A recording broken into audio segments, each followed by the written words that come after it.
not pretty," she whispered from behind the lace veil, her voice breaking like dried clay. The cowboy standing before her, dust on his boots, honesty in his eyes, didn't flinch. "That's fine," Wyatt Carver said, his words carrying the weight of a promise. "I need honest, not fancy." In that moment, beneath the brutal New Mexico sun, two damaged souls found each other. A man abandoned by beauty, a woman destroyed by cruelty. This is their story, a tale of scars, shame, and the kind of love that doesn't need perfection. Stay with me until the end and comment what city you're watching from so I can see how far this story travels. The stagecoach arrived in Dry Creek on a Tuesday afternoon when the sun sat high and merciless, turning the desert into a furnace and the main street into a ribbon of cracked earth. Dust devils spun themselves into brief existence before collapsing back into nothing, and the few people brave enough to be outside moved with the slow deliberation of those who understood that haste, in this heat, was a form of suicide. Wyatt Carver stood outside Miller's General Store, his hat pulled low against the glare, watching the stage thunder toward town with a plume of dust rising behind it, like smoke from a grass fire.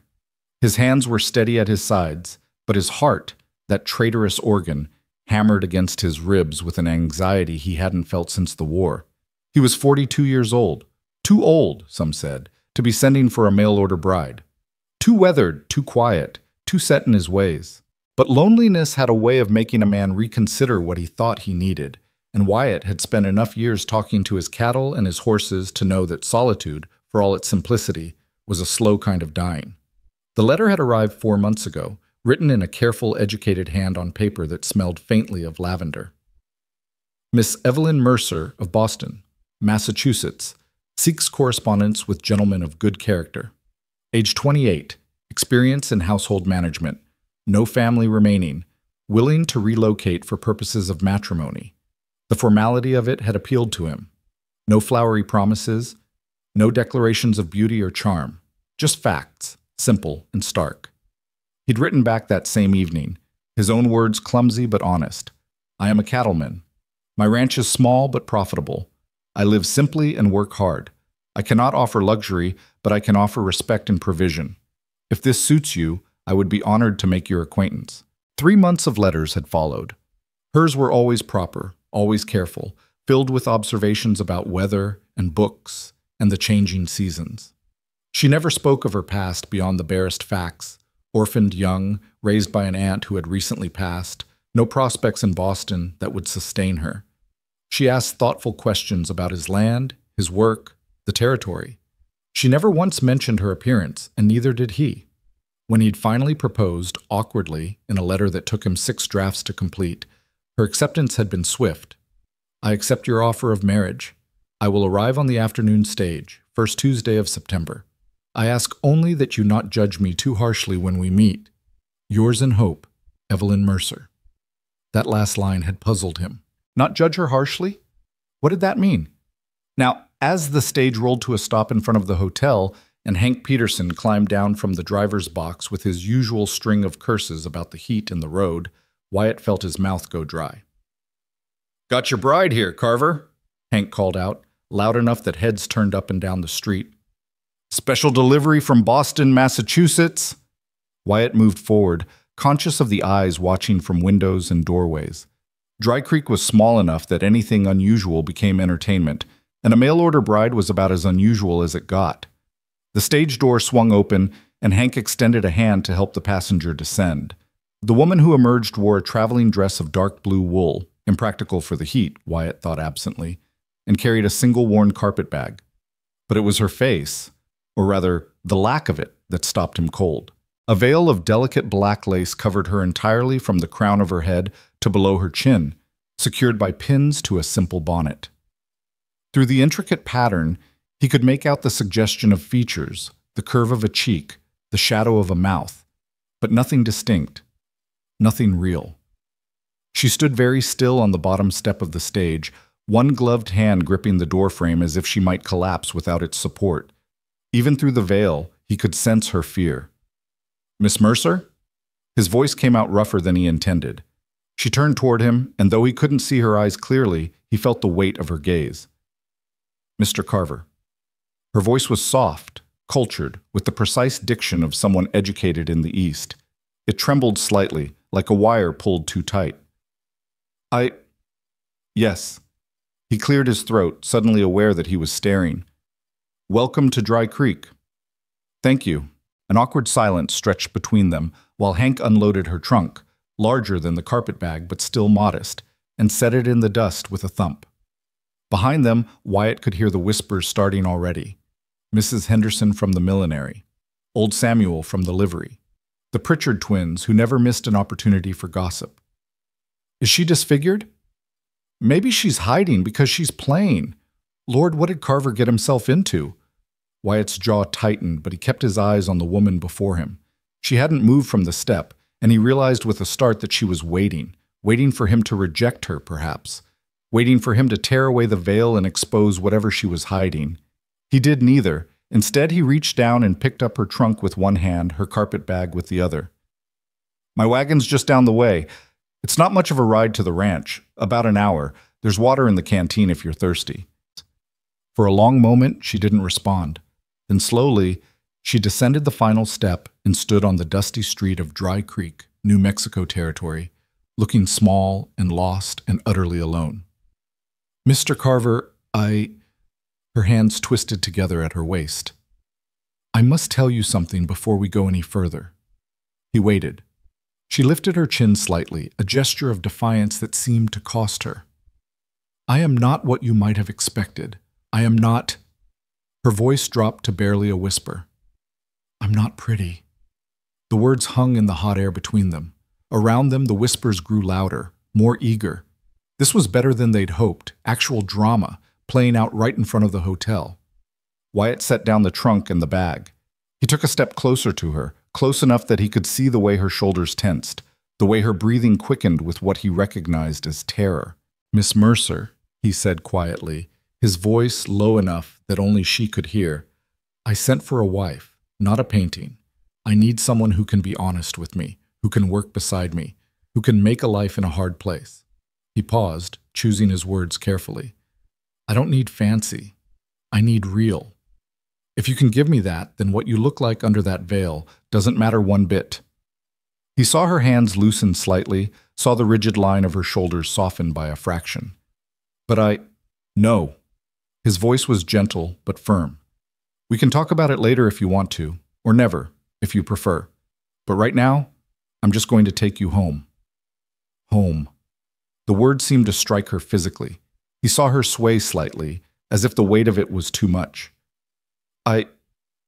She drew a shaky breath. You don't want to see? He understood what she was asking. Part of him was curious, he couldn't deny that. But a larger part, the part that remembered his own wounds, his own shame, knew that whatever she was hiding, she had her reasons.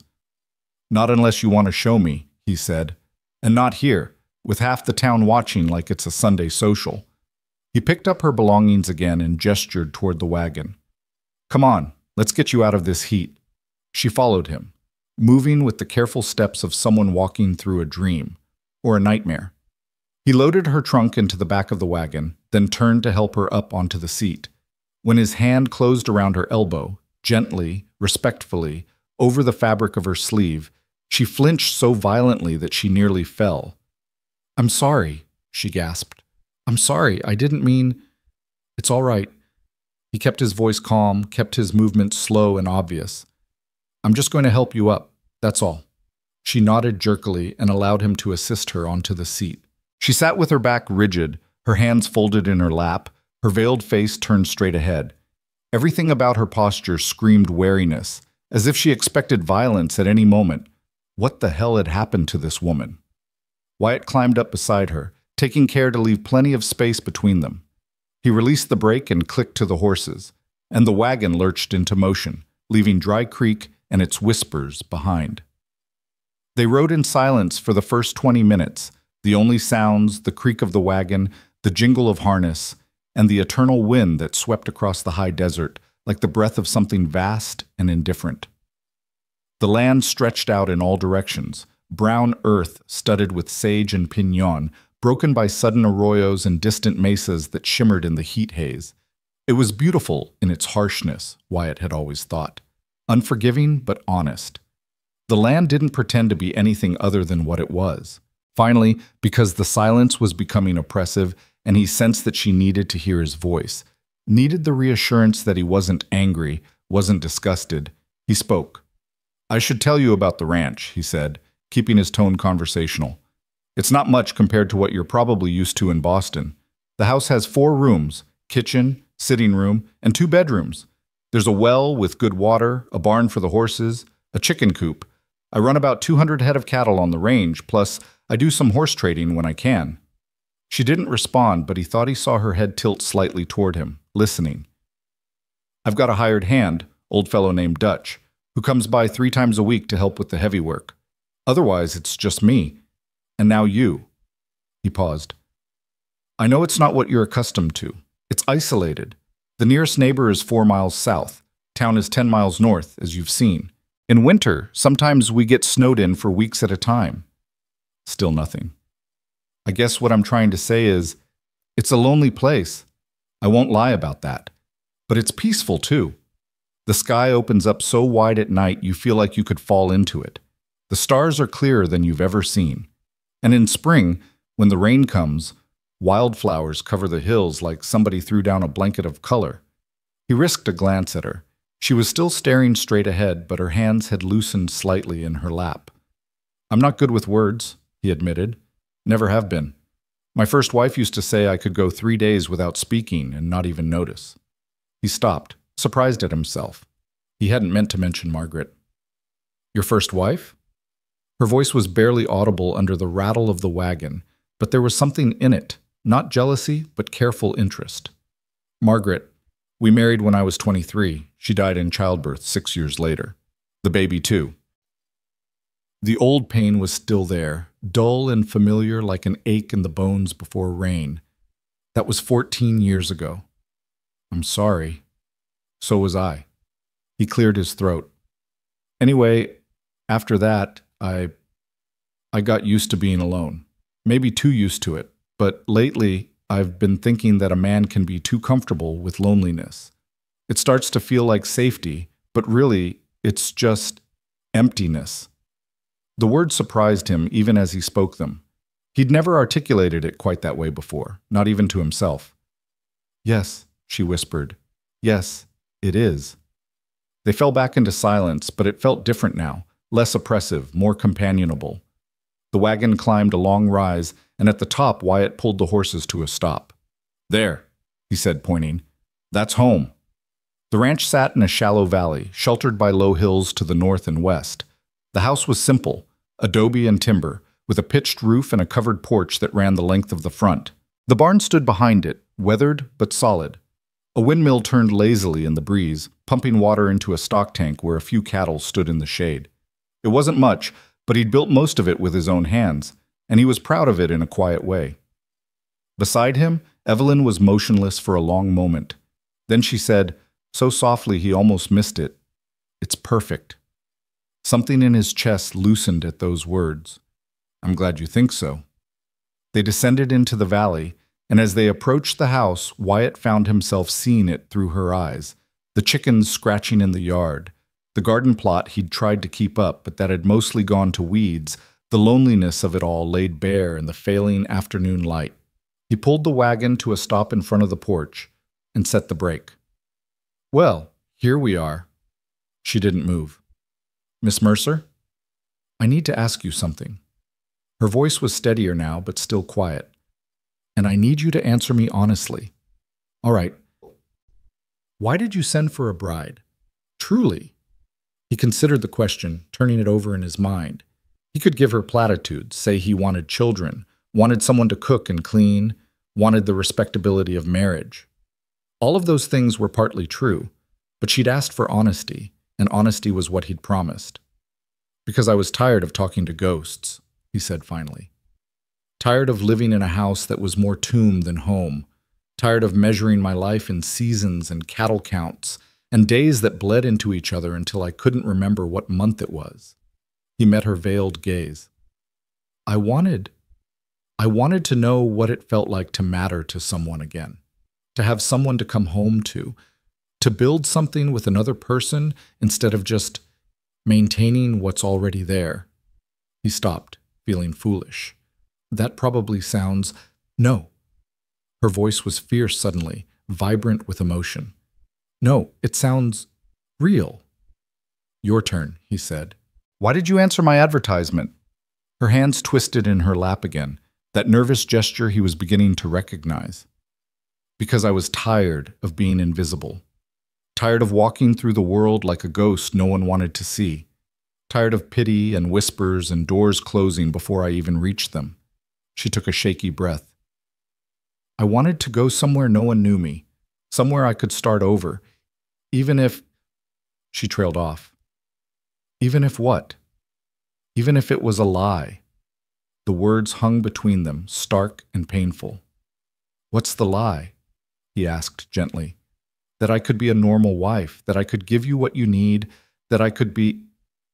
She made a sound that might have been a laugh or a sob. That I could be someone worth loving. Wyatt climbed down from the wagon and walked around to her side.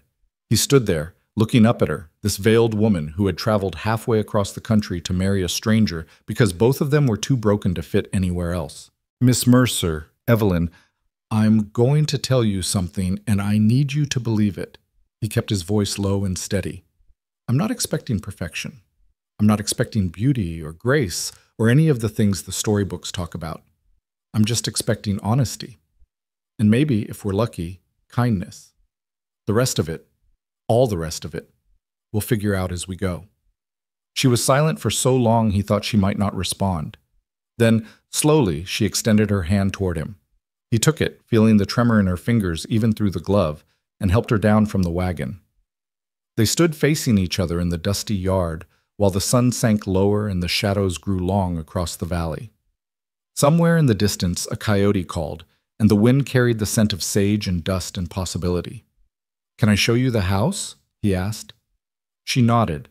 He led her up the steps to the porch, conscious of the way she moved, carefully, as if expecting the boards to give way beneath her feet. The front door opened with a creak that reminded him he needed to oil the hinges, and they stepped into the dim coolness of the sitting room. It was spare, he knew. A sofa he'd inherited from his parents, a rocking chair by the fireplace, a small table with an oil lamp. No curtains on the windows, no rugs on the floor, no softness anywhere.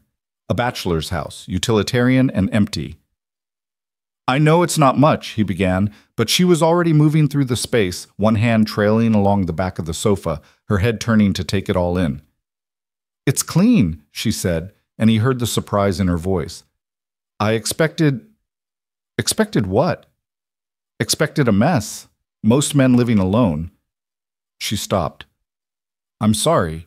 That was presumptuous. It's all right. You're not wrong about most men. He gestured toward the kitchen doorway.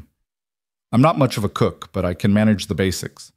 There's a root cellar out back for storage, and the well water's cold even in summer. She followed him through the house as he showed her each room, the kitchen with its cast iron stove and rough-hewn table, the sitting room with its fireplace built from river rock, the 2 bedrooms at the back of the house. At the door to the second bedroom, she stopped. Is this where your wife... No. He understood what she was asking. This was going to be the nursery. We just finished it when... He cleared his throat. It's never been used. I thought maybe you'd want it. For your own space, until you're ready to share the other room? Her voice was barely a whisper. Until we're both ready, he corrected. If we ever are. And if we're not, that's fine too. I didn't bring you here to force anything. We can take this as slow as we need to. He saw her shoulders shake slightly and realized with alarm that she was crying, silent tears that soaked into the veil without falling. Hey now! He reached toward her instinctively, then stopped himself. What's wrong? Nothing's wrong. Her voice was thick with emotion. That's just the first time anyone has ever asked what I needed instead of just taking. The words hit him like a fist to the gut. He wanted to ask what she meant, wanted to know who had hurt her and how, but he held back. There would be time for those stories later when she trusted him enough to share them, if she ever did. Well, he said, aiming for lightness, you're safe here. Whatever happened before, whatever you're running from, it doesn't matter. This is a new start. For both of us. She nodded, wiping at her eyes beneath the veil. Thank you. Don't thank me yet. You haven't tasted my cooking. That earned him a small, wet laugh, and he felt an absurd sense of victory. They stood in the narrow hallway, not quite strangers anymore, but not yet anything more, while the light faded outside and the house settled around them with small creaks and sighs. I should get your things, Wyatt said finally, and start some supper. Nothing fancy, just beans and cornbread, but it'll fill you up.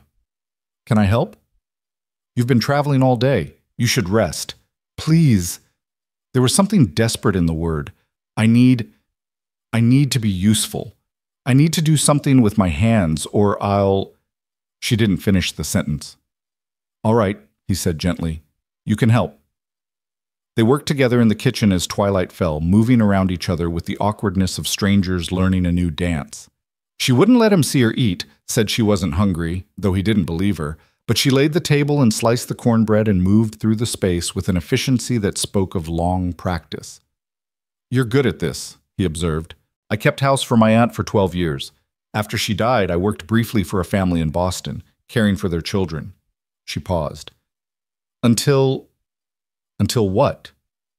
Until the father decided I was too unsettling to have around the children because of my face.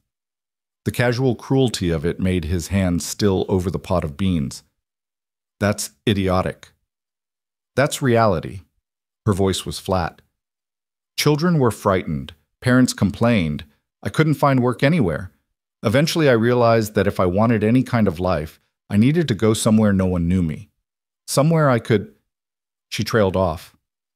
Hide, he suggested quietly. Survive.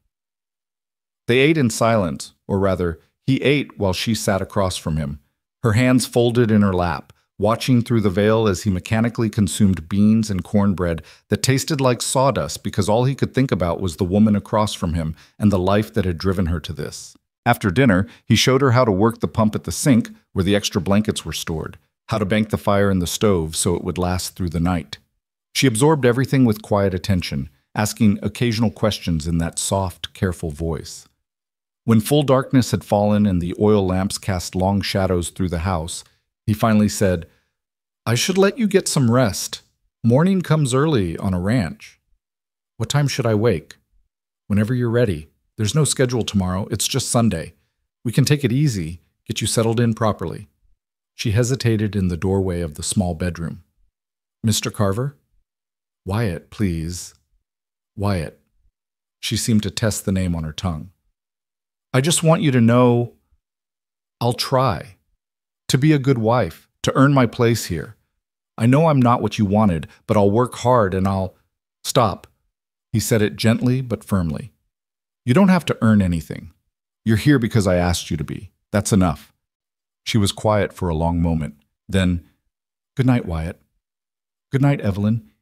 He heard the door close softly, heard the rustle of fabric as she moved around the small room. He stood in the hallway for a moment, wondering what the hell he'd gotten himself into before retreating to his own bedroom. He lay awake for a long time, staring at the ceiling and listening to the night sounds. The wind, the distant yip of coyotes, the creak of the house settling. And underneath it all, very faintly, the sound of crying from the room next door.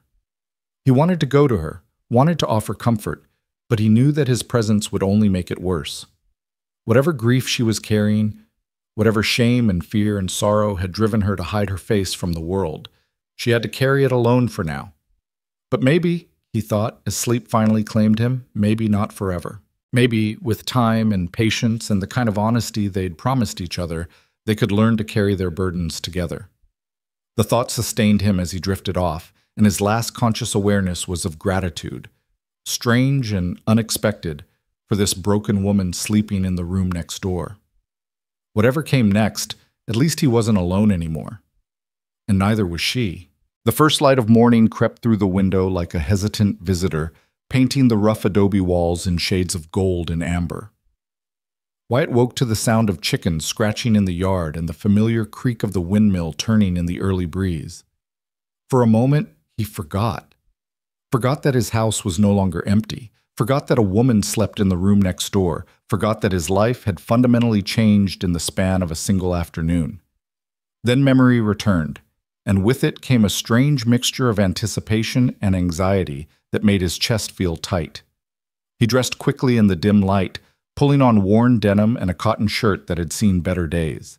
His fingers fumbled with the buttons. When had he last cared what he looked like? And he ran a hand through his hair in a futile attempt to tame it before giving up with a grunt of frustration. The house was silent as he made his way to the kitchen. He half expected to find Evelyn already awake, already working, but the small bedroom door remained closed. He paused outside it for a moment, listening, and heard nothing but the soft whisper of breathing that told him she still slept. Good. She needed the rest. He moved quietly through the kitchen, starting the fire in the stove with practiced efficiency, filling the coffee pot with water from the pump. The familiar rituals steadied him, gave his hands something to do while his mind turned over the events of the previous day, like a man examining a puzzle with pieces that didn't quite fit. She'd said she wasn't pretty, said it like a confession, like a crime she'd committed. The veil suggested something more than simple plainness, suggested damage, disfigurement, something she believed would repel him. But what? And more importantly, what had happened to make her believe that her appearance defined her worth? The coffee began to boil, filling the kitchen with its bitter, familiar aroma. Wyatt poured himself a cup and stood at the window, watching the sun climb higher over the eastern hills. The land stretched out before him, harsh and beautiful in the morning light, and he felt the old peace settle over him, the peace of a man who knew his place in the world, who understood the rhythms of seasons and weather and the patient work of building something that would last. Could he build that with Evelyn? Could two broken people create something whole? He didn't know, but he was willing to try. Behind him, a door opened softly. He turned to find Evelyn standing in the hallway, still veiled, still dressed in the dark blue traveling dress from yesterday. She looked small and uncertain in the doorway, her hands clasped at her waist in that nervous gesture he was learning to recognize. "Good morning," he said, keeping his voice gentle. "Coffee?" "Yes, thank you." She moved into the kitchen with small, careful steps, like someone walking through a room filled with obstacles only she could see. He poured her a cup and set it on the table, then stepped back to give her space.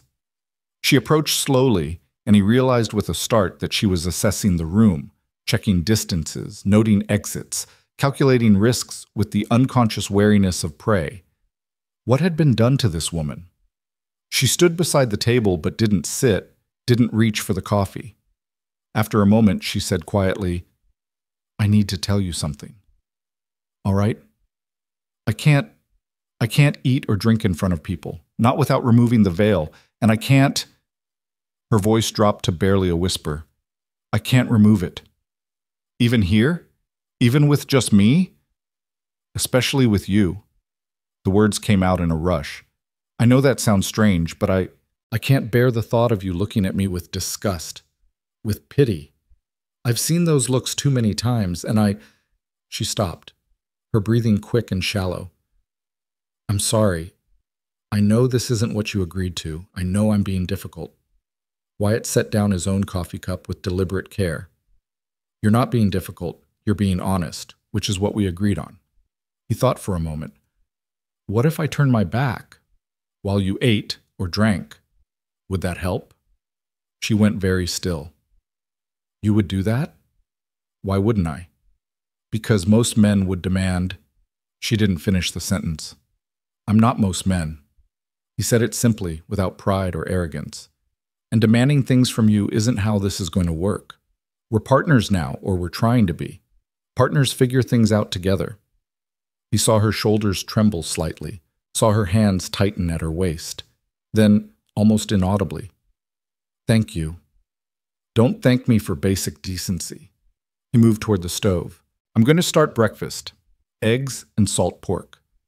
I'll keep my back turned while I cook, and you can drink your coffee.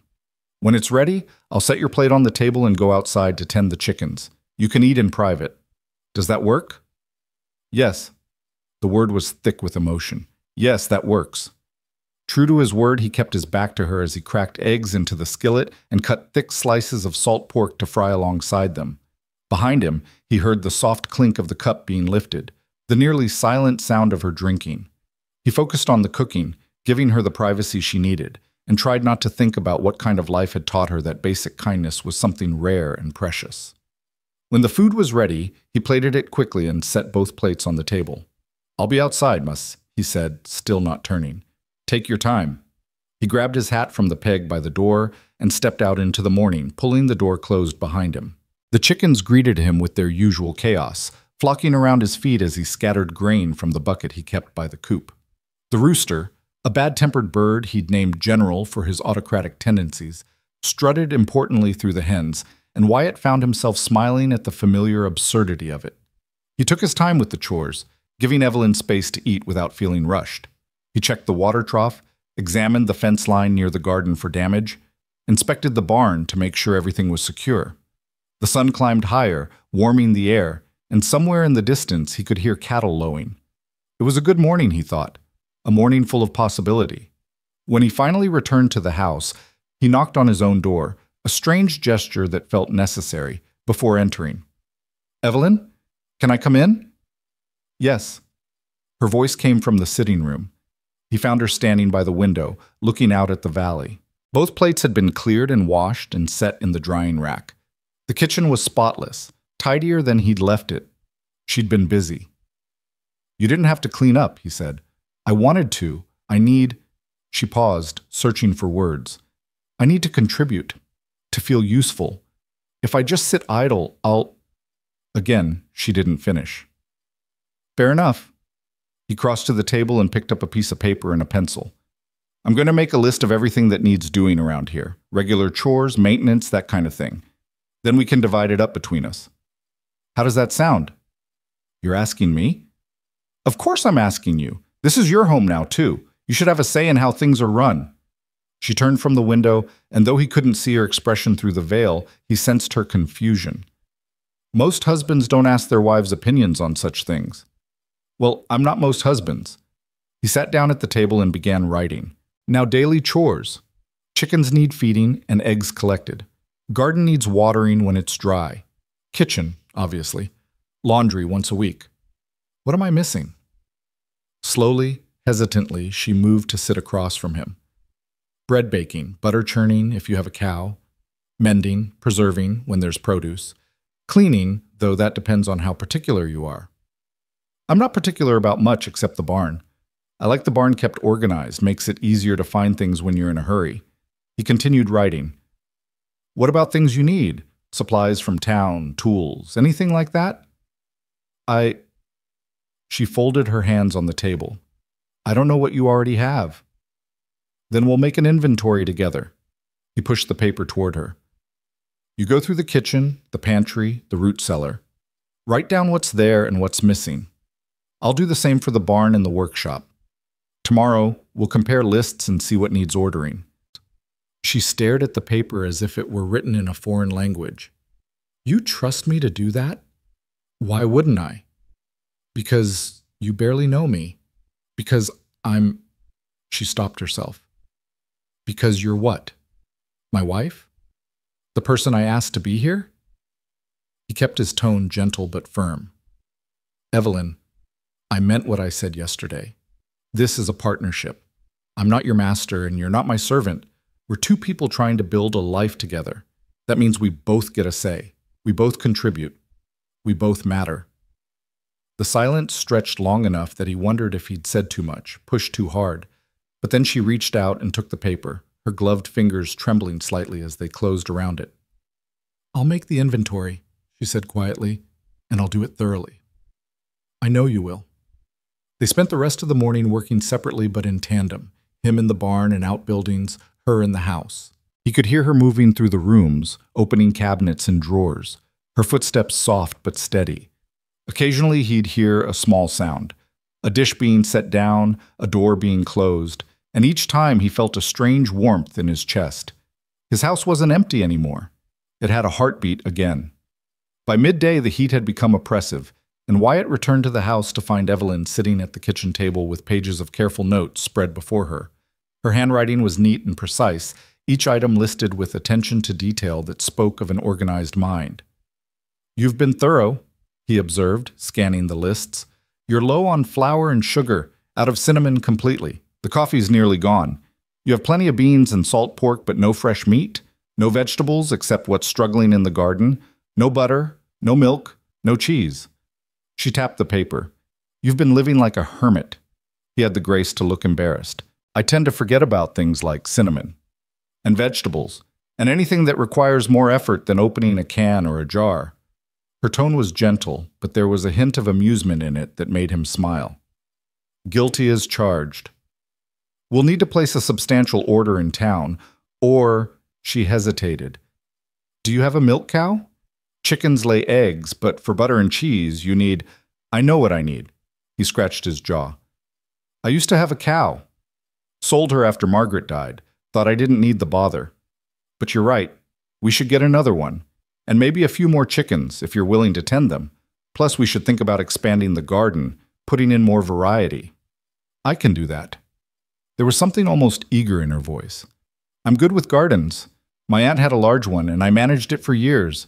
We could have tomatoes, beans, squash, herbs, maybe even some melons if the season's right." "Then that's what we'll do." He pulled out the chair across from her and sat down. "We'll go into town next Saturday for supplies. That gives us a week to get everything organized here, and it means we won't have to deal with the Sunday crowd." She went very still. "Town?" "Just to Miller's General Store. We'll be in and out quickly, I promise." Her hands twisted in her lap. "The way people looked at me yesterday, the things they whispered, I heard them, even through the veil." "I know." He leaned forward, his elbows on his knees. "And I'm sorry for that. Small towns are full of small minds sometimes.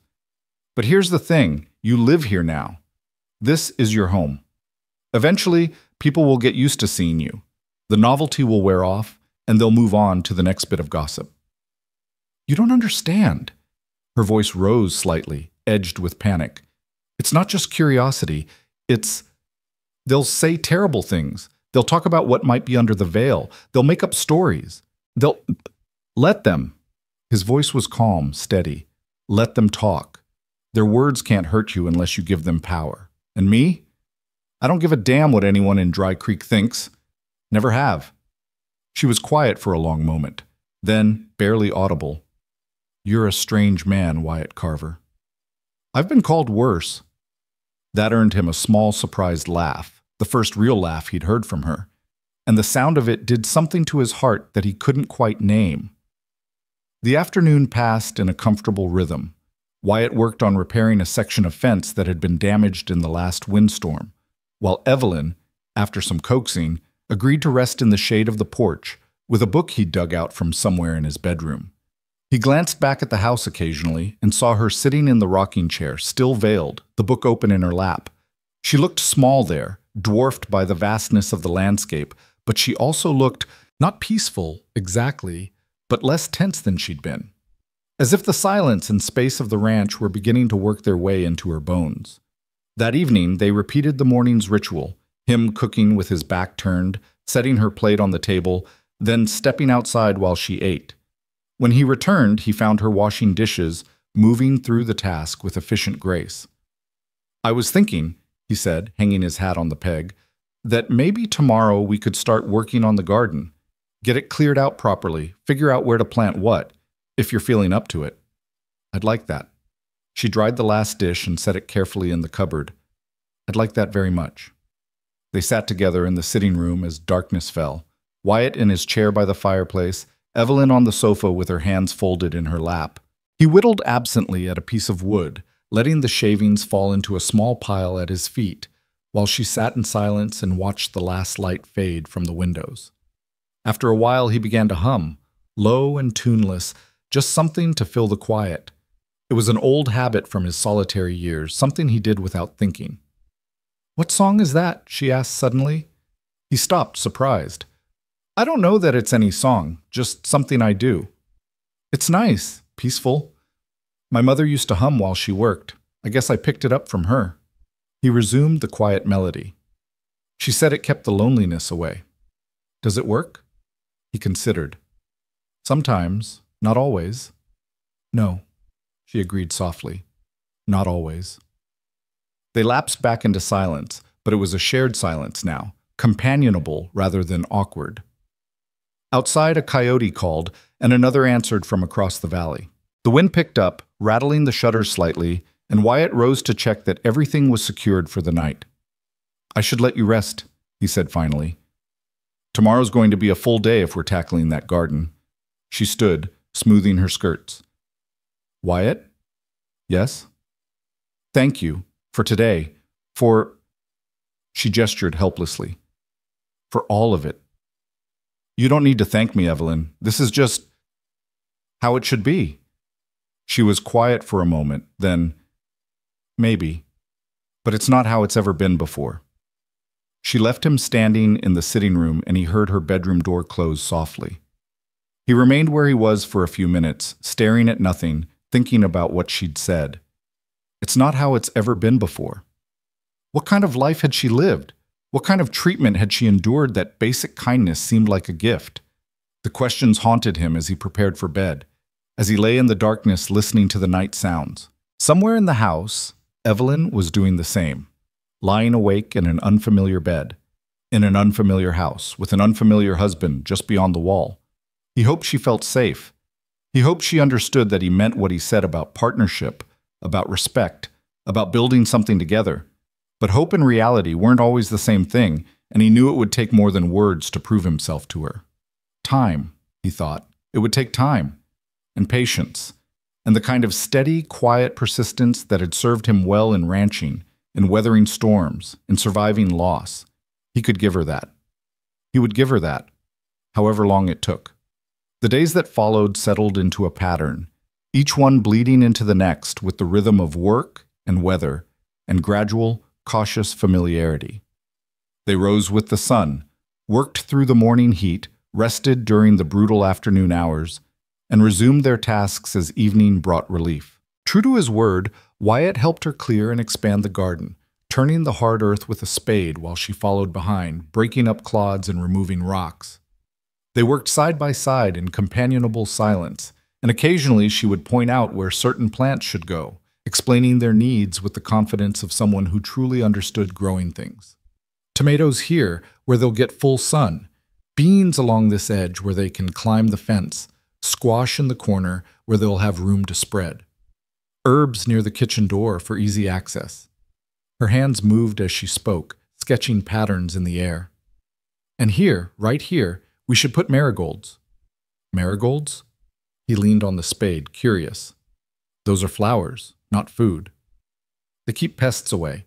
Plant them around the vegetables and you'll have fewer problems with insects. She knelt in the dirt, her dress already dusty despite her attempts to keep it clean. My aunt taught me that. She said every garden needs beauty as well as bounty. Smart woman, your aunt. She was. Evelyn's voice softened. Stern, but fair. She took me in when no one else would. After... She stopped abruptly, and Wyatt knew better than to push. Instead, he just said, She sounds like someone I would have liked. You would have. She rose, brushing dirt from her gloves. She didn't judge people by their faces. She said character was the only thing worth measuring. I agree with her. They returned to work, and Wyatt found himself watching her when he thought she wasn't looking. The veil never came off, not even in the heat, not even when sweat dampened the fabric and made it cling to her face. She must have been suffocating under there, but she never complained, never gave any indication that she was uncomfortable. What would it take, he wondered, for her to trust him enough to remove it? In the evenings, after the work was done and supper had been eaten in their usual arrangement, him facing away, her dining in private, they would sit together in the sitting room. Wyatt had taken to reading aloud from the few books he owned, mostly because the silence sometimes felt too heavy, and he sensed that she needed the sound of his voice even if she didn't say so. She was an attentive listener, occasionally asking questions or making observations that revealed a sharp, educated mind. On the third evening, when he finished a chapter from a collection of Hawthorne's stories, she said quietly, You read well, better than most. I like stories. He closed the book and set it aside. Always have. When I was a boy, I used to sneak into my father's study and read by candlelight when I was supposed to be sleeping. Got caught more times than I can count. What did your father do when he caught you? Lectured me about wasting candles and neglecting my chores. He smiled at the memory. Then he'd leave a fresh candle on my nightstand the next day. Never said a word about it, but the message was clear. If you're going to disobey, at least don't burn the house down doing it. He heard her laugh, soft and genuine, and the sound made something in his chest loosen. Your father sounds like a good man. He was. Died when I was 19. Fever took him in less than a week. The old grief was there, familiar and dull. My mother followed 6 months later. Broken heart, the doctor said, though he wrote pneumonia on the death certificate. I'm sorry. It was a long time ago. He paused. But I think about them sometimes. Wonder what they'd make of all this. Of me, sending for a mail-order bride at my age. What do you think they'd say? He considered. My mother would say I waited too long to let myself be happy again. My father would say I was being practical, which in his book was the highest compliment. He glanced at her shadowed form on the sofa. What about your parents? You said you were orphaned young. She was quiet for so long he thought she wouldn't answer. Then, my mother died giving birth to me. My father, he died in a factory fire when I was 6. After that, I went to live with my aunt in Boston. No siblings? No, just me. Her voice was flat, empty of emotion. Just me and my aunt until she died 3 years ago. Must have been lonely. Yes. The single word carried a weight of sorrow that made his throat tight. Yes, it was.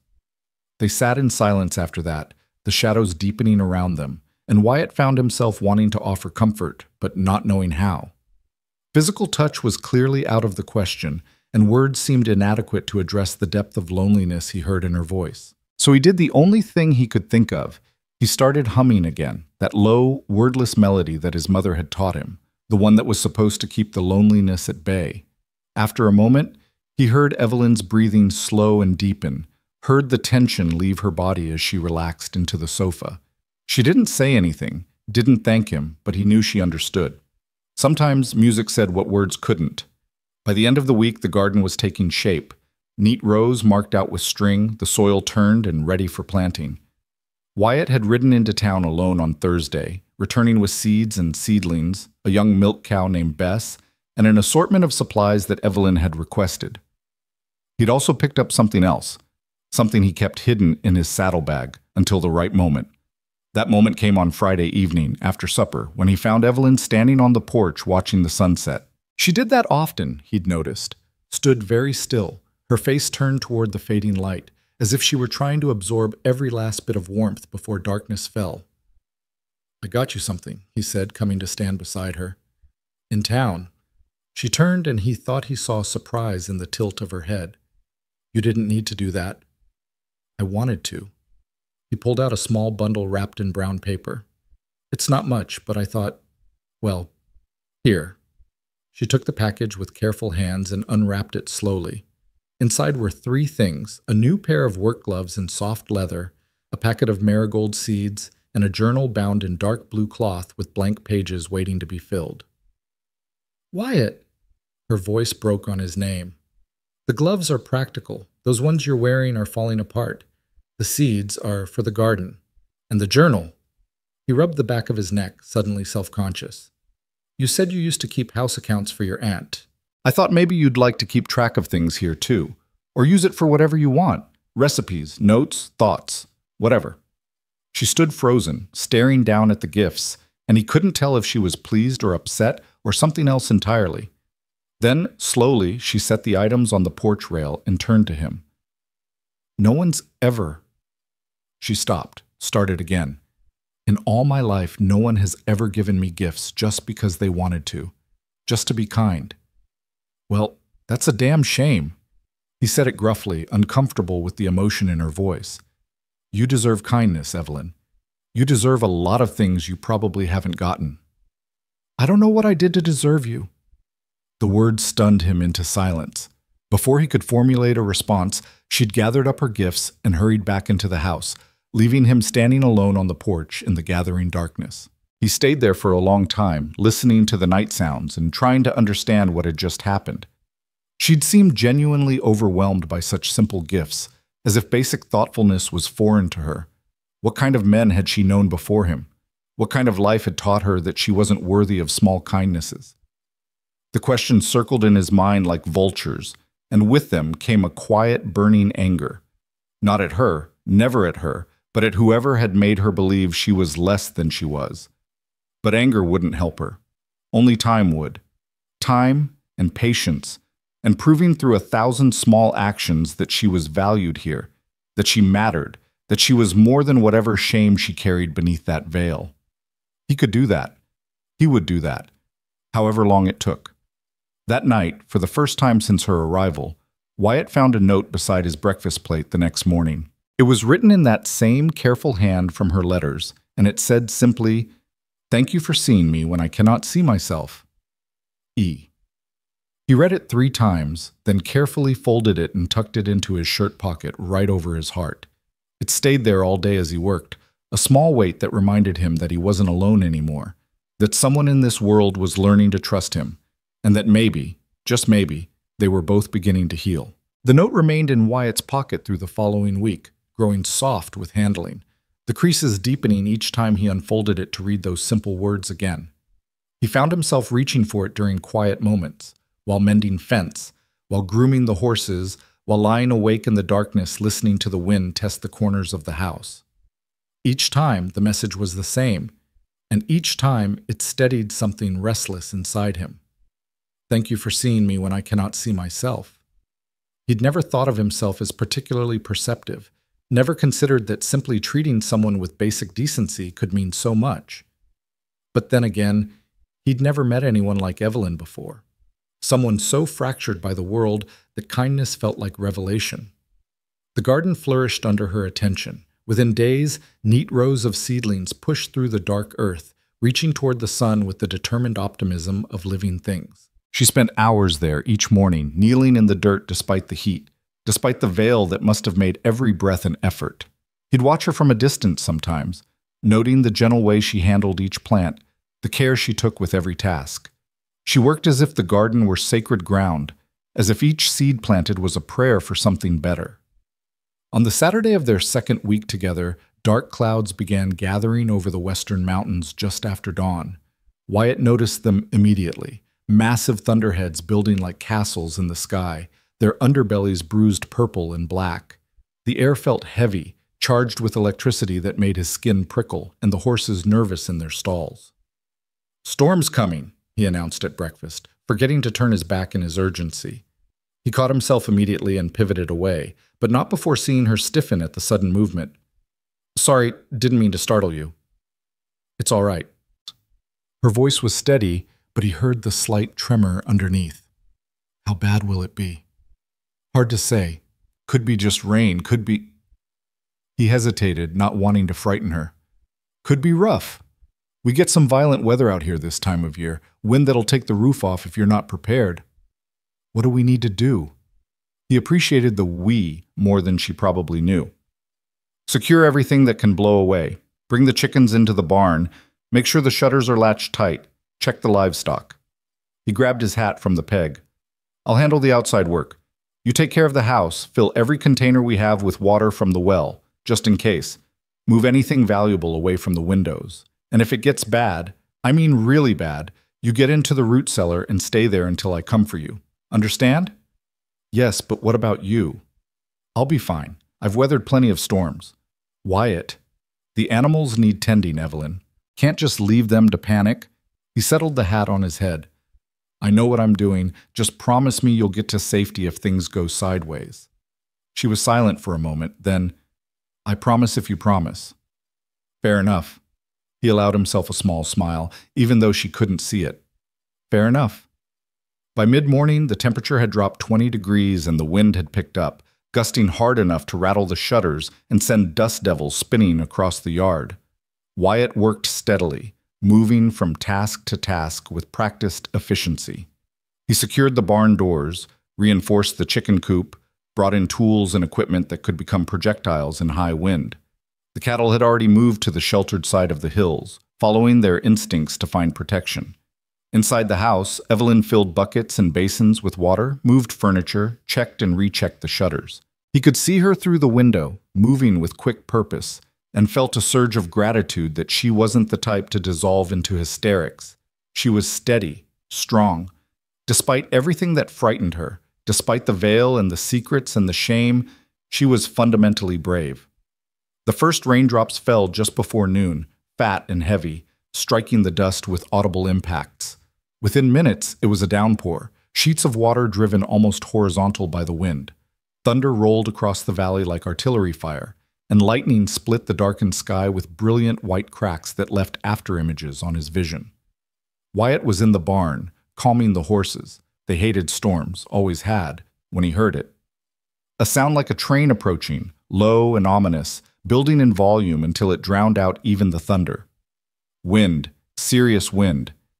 He just started toward the barn doors when they exploded inward, one hinge tearing loose completely. The wind howled through the opening like a living thing, sending hay swirling, making the horses scream in terror. And in that wind he heard something else, a crack, sharp and definite, followed by a groan of stressed timber. The roof. He looked up just as a section of it tore away, exposing the loft to the driving rain. Water poured in immediately, and with it came more wind, more chaos. The horses were wild now, throwing themselves against their stall doors, eyes rolling white with fear. "Easy!" he shouted, knowing they couldn't hear him over the storm. "Easy, damn it!" He lunged for the nearest stall. Thunder, his oldest gelding, the one who'd carried him through more miles than he could count, and managed to get the door open. The horse bolted immediately, nearly trampling him in its panic to escape the collapsing barn. He let it go, turned to the next stall, but the mare inside was beyond reason, slamming herself against the walls hard enough to splinter wood. Another crack overhead, more roof peeling away. He could see the sky now through the growing hole, could see debris flying past like leaves in autumn. This wasn't just a storm anymore. This was something catastrophic. He got the second stall open, then the third, focusing on getting the animals out before the whole structure came down. The wind screamed through the barn, ripping at his clothes, stealing his breath. Rain lashed his face, cold and sharp as needles. Above him, the remaining roof groaned ominously. He'd just reached for the latch on the fourth stall when he heard a voice, thin and nearly lost in the chaos, but unmistakably human. "Wyatt!" He spun around to find Evelyn in the barn entrance, her dress plastered to her body by the rain, her veil hanging in wet tatters. She was holding onto the doorframe with both hands, fighting against the wind that threatened to tear her away. "Get back to the house!" he roared. "Get to the cellar! The horses! I've got them! Go!" But she didn't go. Instead, she let go of the doorframe and fought her way into the barn, staggering against the wind, her hands outstretched. She was coming toward the stalls, toward the animals that were still trapped, and he realized with a jolt of fear and amazement that she wasn't running from danger. She was running toward it. "Evelyn, no." She ignored him, or maybe couldn't hear him over the storm. She reached the stall that held the youngest horse, Dancer, barely 3 years old, and began struggling with the latch.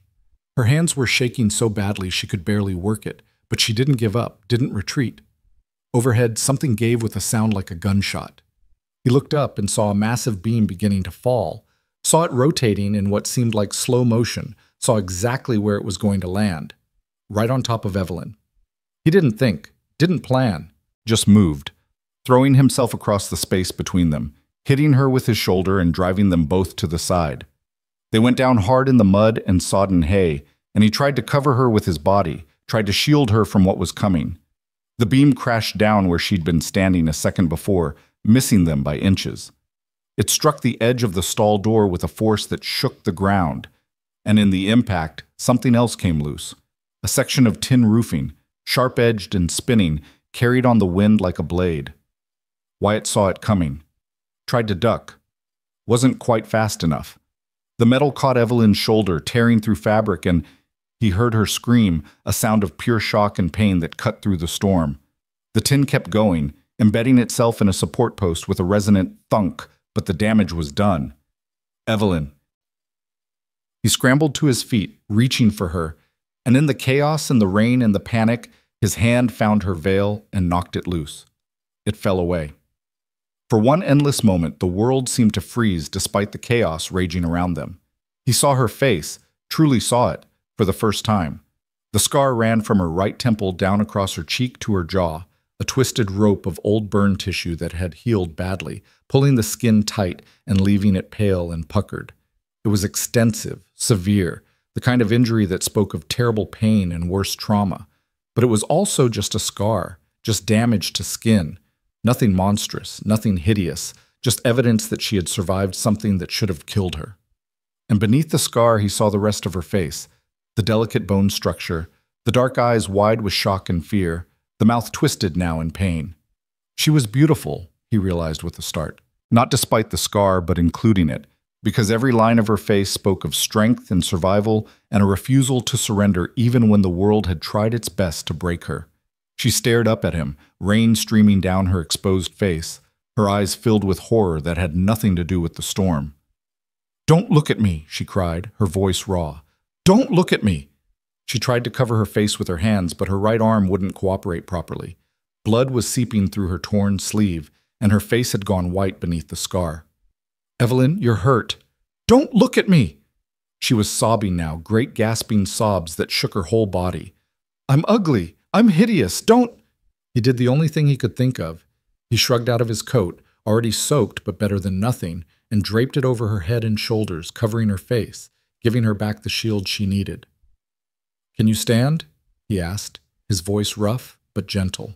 She nodded, still crying, and he helped her to her feet. The wind was still screaming, the rain still falling in torrents, but the worst of the storm seemed to be moving past. Thunder rumbled in the distance, retreating like a defeated army. "Come on," he said, let's get you inside." He guided her out of the ruined barn, one arm around her waist to support her weight, the other holding the coat over her head.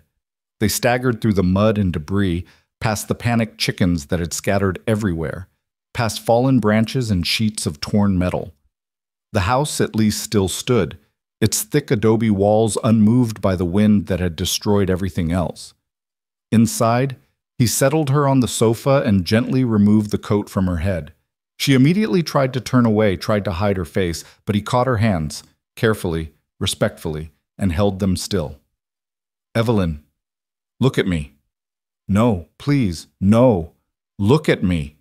She slowly, reluctantly turned her face toward his. Tears streamed down her cheeks, mixing with the rainwater, and her eyes were full of such shame and fear that it made his chest ache. He looked at her, really looked at her, taking in every detail of that scarred face, and said quietly, "I need to see your shoulder. You're bleeding." "Wyatt? You think I care about a scar?" The words came out more forcefully than he'd intended. "You ran into a collapsing barn in the middle of a windstorm to save animals that weren't even yours yet. You could have been killed. You almost were killed." His voice softened. "You are the bravest person I've ever known, and a scar doesn't change that. Nothing changes that." She stared at him, her mouth opening and closing without sound, as if she couldn't quite process what he was saying. "Now," he said, releasing her hands and standing up, "I'm going to get the medical kit and some clean water. I need to look at that wound. Can you manage your dress, or do you need help?" I can manage? Good. I'll be right back." He left her there and went to gather supplies, giving her a moment of privacy to collect herself. His own hands were shaking, he realized, not from fear or exhaustion, but from the raw emotion of the last few minutes. He thought he was going to watch her die, thought that beam was going to crush her, that she'd be gone before he could reach her, that he'd lose someone else to violence and chance and the cruel randomness of the world. But she was alive, hurt, terrified, exposed, but alive. When he returned to the sitting room, she'd managed to work her dress down enough to expose her right shoulder. The wound wasn't as bad as he'd feared, a deep gash about 4 inches long, bleeding freely but not arterial.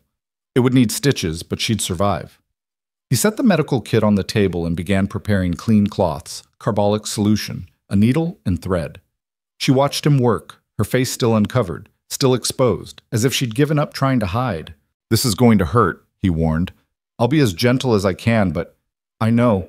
Her voice was flat, empty. I've been hurt before. The word sent a chill down his spine. Evelyn, just do it. Please. Just get it over with. He cleaned the wound first, watching her face as he worked. She flinched at the sting of the carbolic but didn't cry out, didn't pull away. She just sat there, staring at nothing, her jaw clenched so tight he could see the muscle jumping beneath her skin. Where did the scar come from? He asked quietly, partly to distract her and partly because he genuinely wanted to know.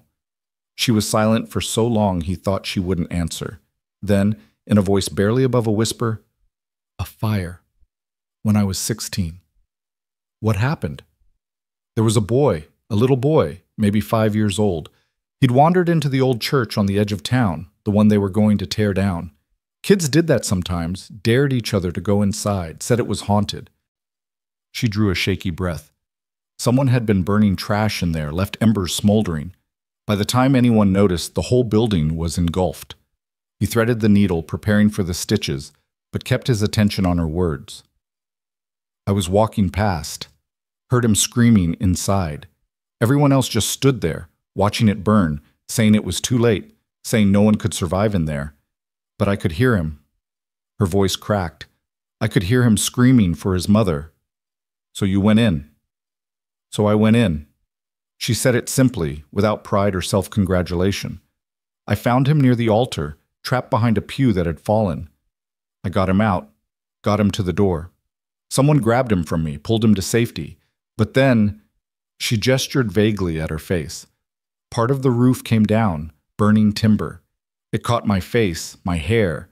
I remember the smell more than the pain at first. Later, there was plenty of pain. Wyatt began stitching, his hands steady despite the rage building in his chest. Not at her, never at her, but at the injustice of what came next. He could already guess. The boy lived, she continued, staring at the wall. Fully recovered. His parents came to visit me once while I was healing, brought me flowers, thanked me. Then they stopped coming. Everyone stopped coming. I'd saved their son, but I'd become... She touched the scar lightly. I'd become this. Something unpleasant to look at. Something that made people uncomfortable. That's despicable. That's human nature. She didn't sound bitter, just tired. People forget who saved who. They forget the brave thing and only remember the uncomfortable aftermath. Within a year, I was that poor disfigured girl. Within 2 years, I was just the monster from the fire. He finished the last stitch and tied it off carefully, then reached for a clean bandage. The only monsters I see are the people who treated you that way. You don't understand. No, you don't understand. He secured the bandage and moved to sit on the edge of the table, facing her directly. You saved a child's life. You ran into fire, because you heard someone in pain and couldn't stand by and do nothing. That scar isn't something to be ashamed of. It's proof that when it mattered most, you chose courage over safety. You chose someone else's life over your own comfort. He leaned forward, holding her gaze. That makes you extraordinary, Evelyn. Not ugly, not hideous. Extraordinary. The tears came again, silent now, tracking down her face. No one's ever said that before. Then everyone you've known before was a damn fool. She made a sound between a laugh and a sob. You're supposed to be repulsed. You're supposed to want to send me away, to demand your money back, to... Well, I'm not repulsed. I don't want to send you away, and I sure as hell don't want my money back. He stood up and moved to look out the window at the devastation outside. The storm had passed, leaving destruction in its wake. The barn roof half gone, debris everywhere, animals scattered across the valley. What I want is to clean up this mess. What I want is to make sure you're comfortable and that wound doesn't get infected. And what I want is for you to stop thinking that your worth as a person is determined by what you look like. He turned back to face her. You're more than a scar, Evelyn. You're more than whatever damage was done to you. You're brave and you're kind and you're honest, and those are the things that matter. The rest is just... He gestured vaguely. Just decoration. Some people have it, some don't. It doesn't mean anything in the long run. She was staring at him as if he'd grown a second head. How can you say that? How can you look at me and not see... I see exactly what's there, he interrupted. I see a woman who's been through hell and came out the other side. I see someone who works hard and doesn't complain. I see someone who cares about a garden and chickens and whether the coffee is strong enough in the morning. He paused. I see my wife. That's what I see. The word wife seemed to hit her physically. She closed her eyes, more tears escaping, and wrapped her arms around herself. I don't know how to believe you. Then don't. Not yet. He moved toward the kitchen. Just give it time. Let me prove it to you through actions instead of words. Can you do that? I can try. That's all I'm asking. He left her sitting there and went to assess the damage outside. The barn would need extensive repairs, maybe a complete roof replacement. The chicken coop had survived better than expected, though the birds themselves were scattered to hell and gone. He'd have to spend the rest of the day rounding them up, calming the horses, making sure nothing was actively dangerous. But they'd survived.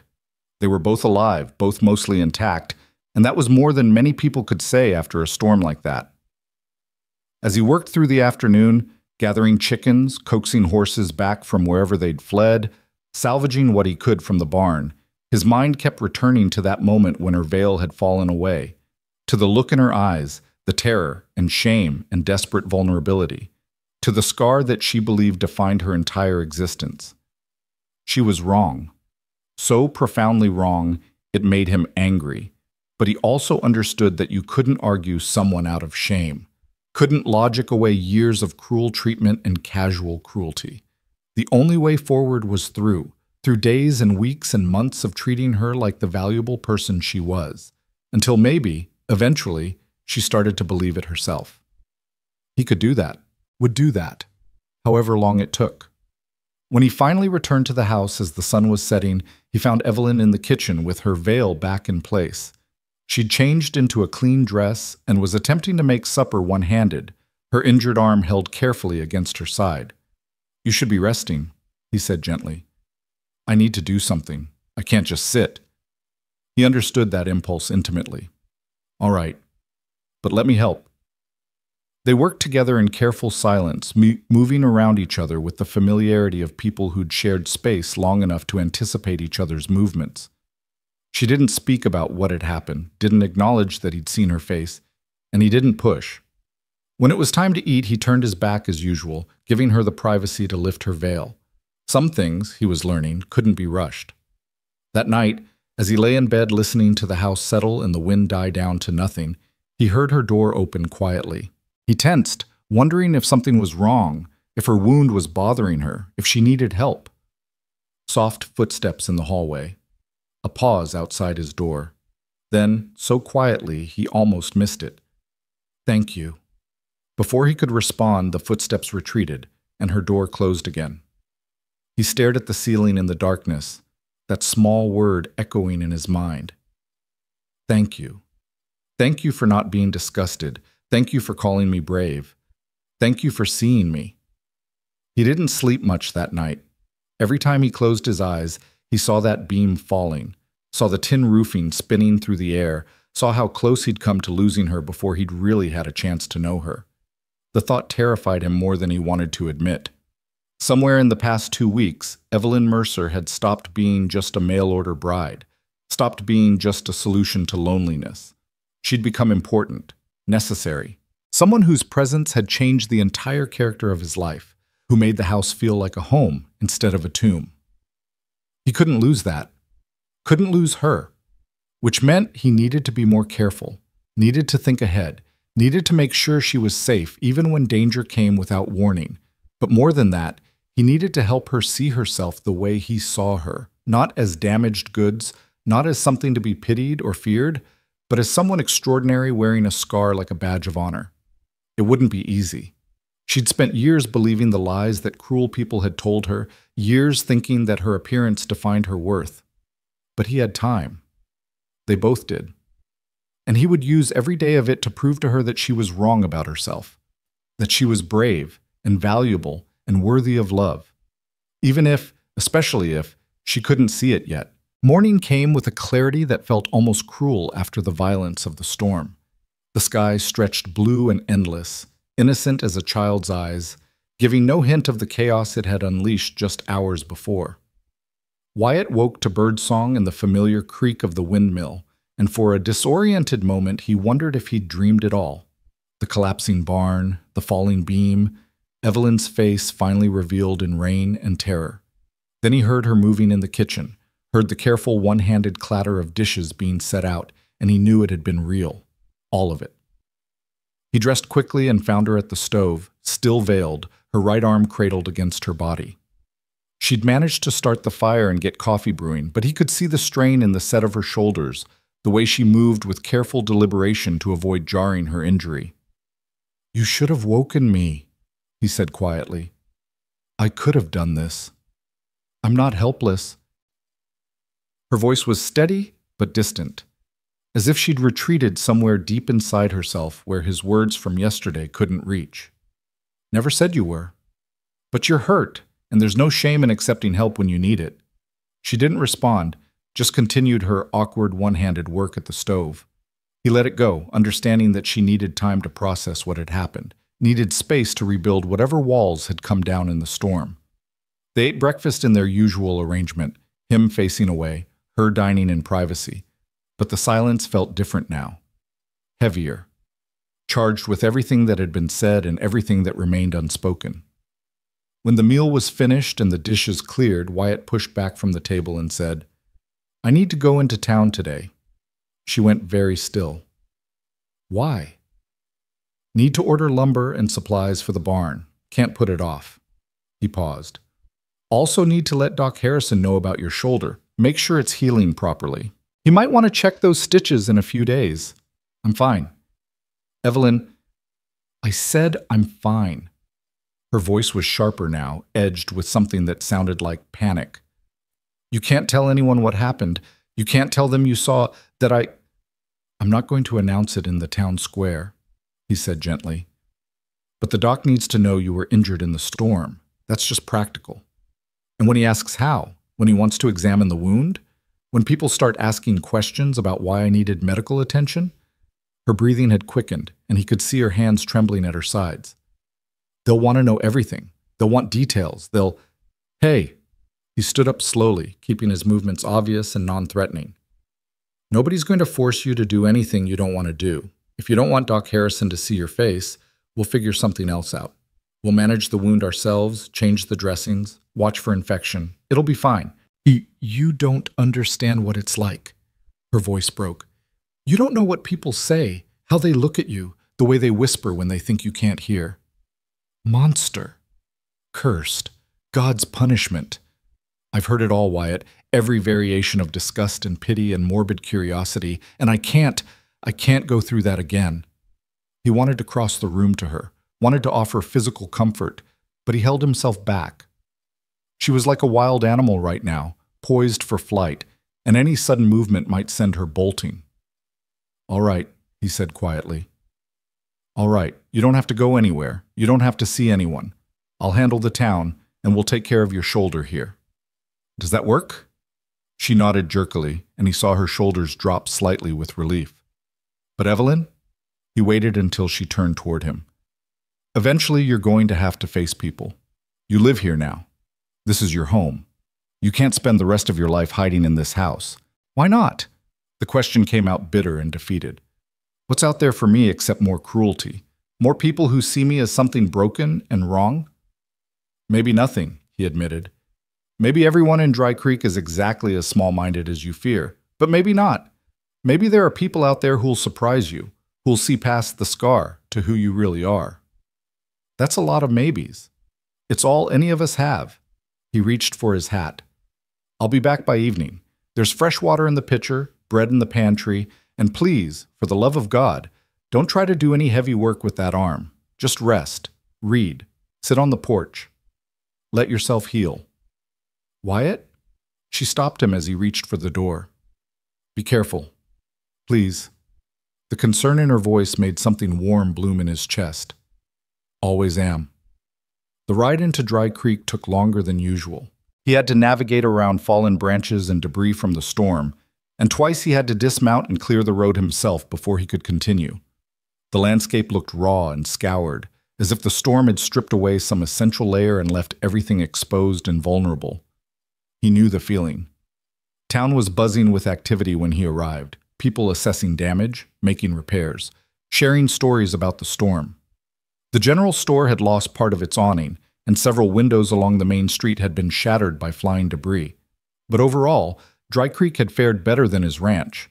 The buildings were sturdier, more protected by the surrounding hills. "Carver," Miller called from the doorway of his store.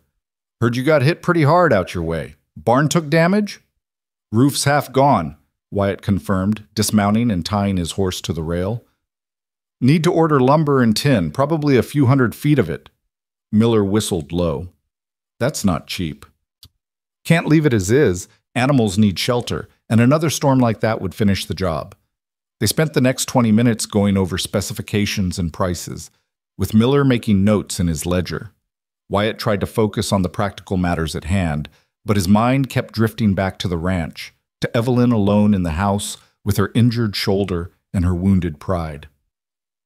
"Your new wife settling in all right?" Miller asked casually, but Wyatt heard the curiosity underneath.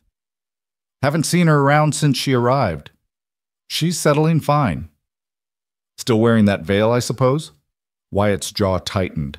"Don't see how that's anyone's business but hers." "Now don't get prickly, just making conversation." Miller held up his hands in mock surrender. "Though folks are curious, you have to admit, woman shows up covered head to toe, never comes to town, never shows her face, it gets people talking." "Let them talk." Wyatt pulled out his wallet and counted bills onto the counter. "She's my wife, and she's entitled to her privacy. Anyone who has a problem with that can take it up with me directly." Miller's eyebrows rose at the steel in his tone, but he was smart enough to drop the subject. "Lumber should arrive end of next week. I'll send word when it's ready." "Appreciated." Wyatt was heading back to his horse when he heard a familiar voice call his name. He turned to find Doc Harrison approaching, his medical bag in hand and concern etched on his weathered face. "Wyatt, glad I caught you. Heard about the damage at your place." The doctor was in his 60s, silver-haired and sharp-eyed, one of the few people in Dry Creek that Wyatt genuinely respected. "Everyone all right? You and your new bride?" "We're fine. Some bruises, some cuts from debris, but nothing serious." "Heard the barn nearly came down on you." "Close call, but we managed." Wyatt shifted his weight, uncomfortable with the attention. "Animals all scattered, but I've rounded up most of them." Harrison studied him with the penetrating gaze of someone trained to see beneath surfaces. "And your wife? She holding up all right? Storm like that can be frightening for someone new to the territory." "She's tougher than she looks. I'd like to meet her sometime. Officially, I mean. Make sure she knows where to find me if she needs medical attention." The doctor paused. "I understand she's private. That's fine, but I want her to know she's welcome in my office anytime. No questions asked, no judgment rendered." Wyatt felt something loosen in his chest. "I'll tell her. Thank you, Doc." "We take care of our own out here, Wyatt, even the ones who prefer to keep to themselves." Harrison clapped him on the shoulder. "You need anything, you let me know." As Wyatt rode back toward the ranch, he found himself thinking about the doctor's words. "We take care of our own." Maybe there was hope yet that Dry Creek could become a real home for Evelyn, a place where she didn't have to hide all the time. But hope and reality were different things, and he knew it would take more than one kind doctor to overcome years of cruelty and rejection. The ranch looked lonely when he crested the final rise, the damaged barn standing like a wounded soldier against the afternoon sky. But smoke rose from the chimney, and he could see Evelyn moving past a window, and that simple evidence of life and occupation made the whole place feel less desolate. He stabled his horse and was heading toward the house when something caught his eye, a pile of fabric on the porch railing, fluttering slightly in the breeze.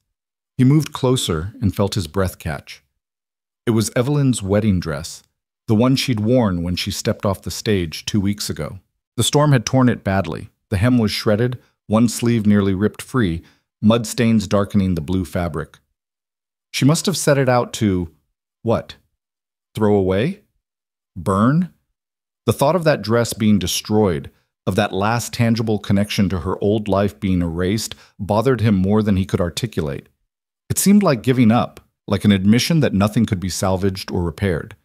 Before he could second-guess the impulse, he gathered up the dress and carried it inside. Evelyn looked up from the sofa where she'd been reading, her eyes widening behind the veil when she saw what he was carrying. "What are you doing with that?" "Saw it on the porch." He laid it carefully across the table. "Were you planning to throw it away?" "It's ruined. Look at it." She gestured with her good hand. "There's no salvaging that kind of damage." "Maybe not completely, but I could try." The words came out before he'd fully thought them through. She stared at him. "You want to mend my dress? Why not?" "Because you're a rancher, not a seamstress. Because it's women's work. Because it's—" She stopped, seeming to realize how absurd her protest sounded. "Because it matters," he finished quietly. "This dress, it's the one you wore when you took the biggest risk of your life. When you traveled halfway across the country to marry a stranger. When you chose hope over despair even though you were terrified." He touched the torn fabric gently. "That deserves to be preserved, not thrown away." "Wyatt, Her voice was thick with emotion. "I don't understand you." "Nothing to understand. I just think—" He paused, searching for the right words. "I think we're too quick to throw away things that are damaged, too ready to believe that what's broken can't be fixed.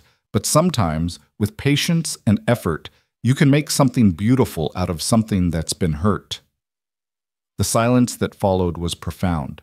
He could hear her breathing, quick and shallow, and he wondered if he'd gone too far, said too much, exposed his intentions too clearly. Then, softly, "I don't know how to sew very well. My aunt tried to teach me, but I was never good at delicate work." "Well, I'm probably worse, but we can learn together." He smiled even though she couldn't see it. "Might take a while. Might look rough when we're done, but it'll be ours. Something we fixed together." "You're serious about this?" "Dead serious." She was quiet for a long moment, and he could almost hear her thinking, weighing, trying to understand what he was really offering. Finally, she said, "There's a sewing kit in the trunk in my room. Needles, thread, scissors. I brought it from Boston but haven't used it yet." "I'll get it." He found the kit exactly where she said, a small wooden box with brass hinges filled with the implements of mending.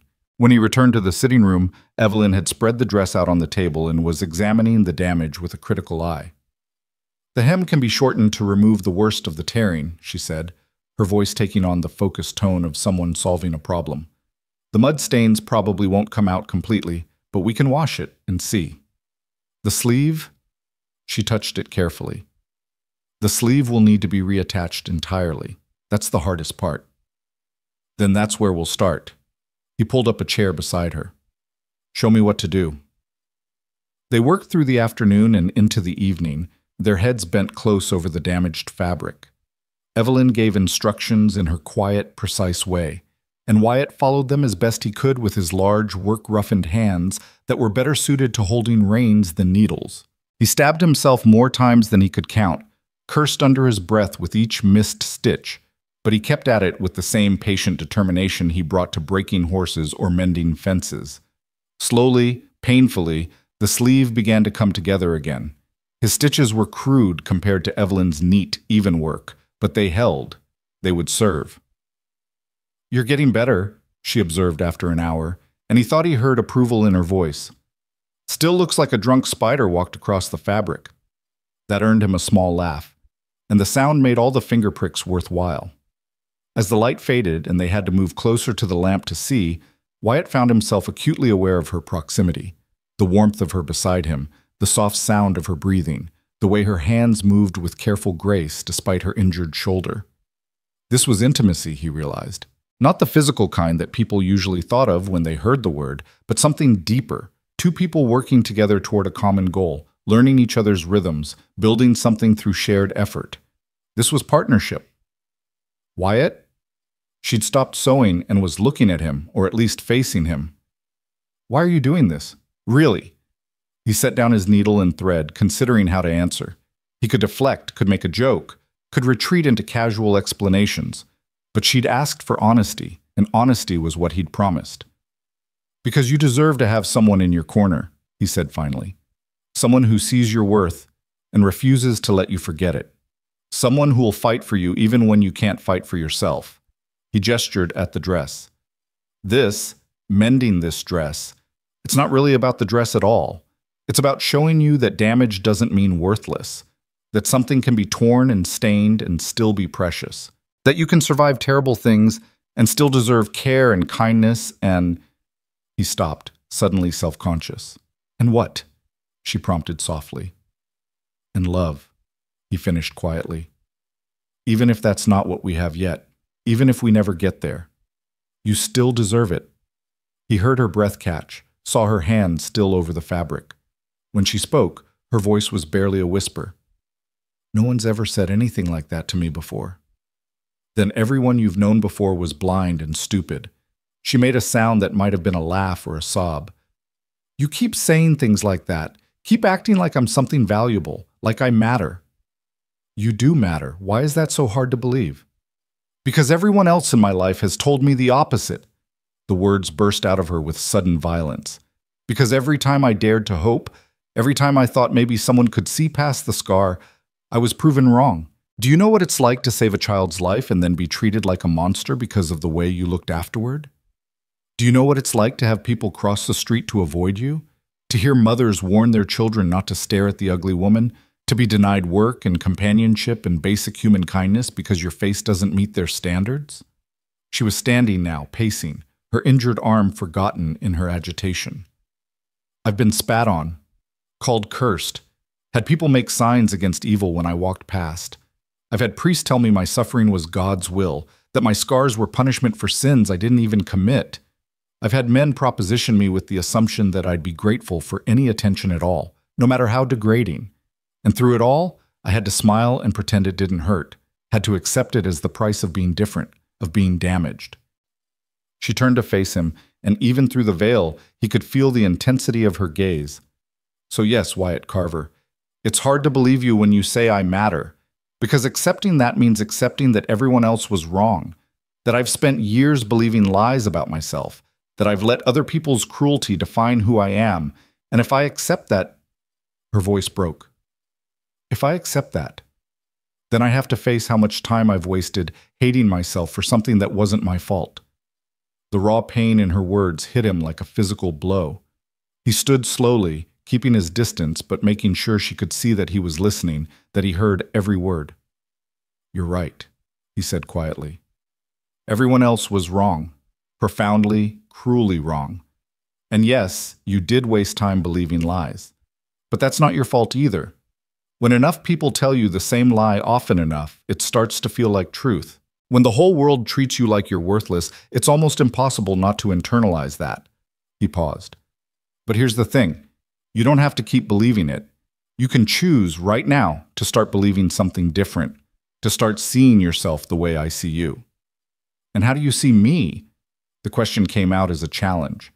As someone brave enough to run into fire for a stranger, as someone who crossed a continent to start over, as someone who works hard and speaks honestly and cares about gardens and chickens and whether the coffee's strong enough. He took a careful step closer. As someone who deserves every good thing this world has to offer and who I count myself lucky to know. She stood frozen, and he could see her trembling. I don't know how to believe that. Then let me believe it for both of us until you can believe it yourself. The words hung in the air between them, and for a long moment, neither of them moved. Then slowly, Evelyn reached up and touched the veil covering her face. Her fingers lingered there, hesitating, trembling. What if... She stopped, started again. What if I'm never able to believe it? What if I'm too broken to be fixed? Then we'll work on it together, for as long as it takes. He gestured at the dress on the table. Just like this. One stitch at a time, one day at a time. Until slowly, gradually, the damage is repaired and something whole emerges. She lowered her hand from the veil and turned back to the table. When she spoke again, her voice was steadier. We should finish the sleeve before the light gets worse. They returned to their work, and the silence that settled over them now felt different. Not comfortable exactly, but less fraught.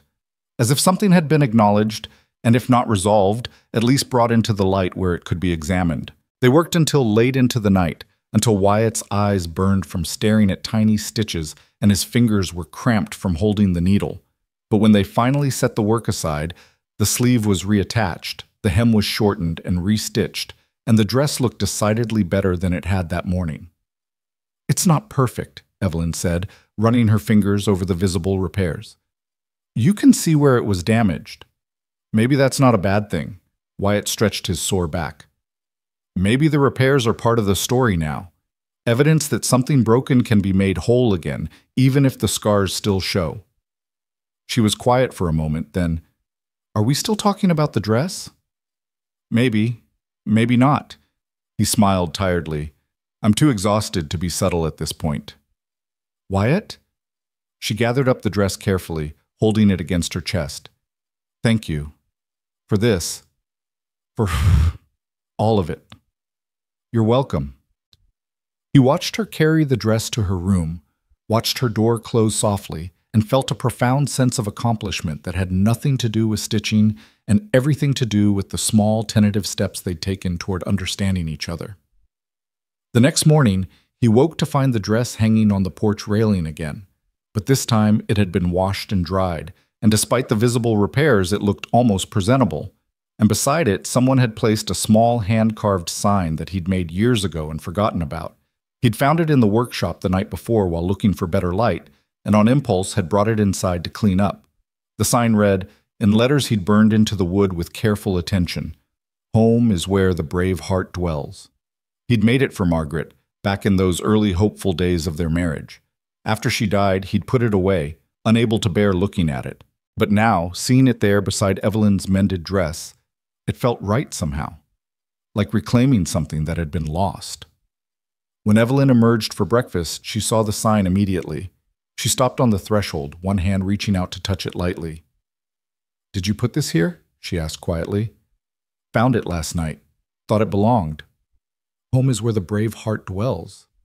She traced the letters with one finger. "Is that what this place is now?" "Home." "Getting there," he said. "For both of us." She was quiet for a long moment, her hand still resting on the sign.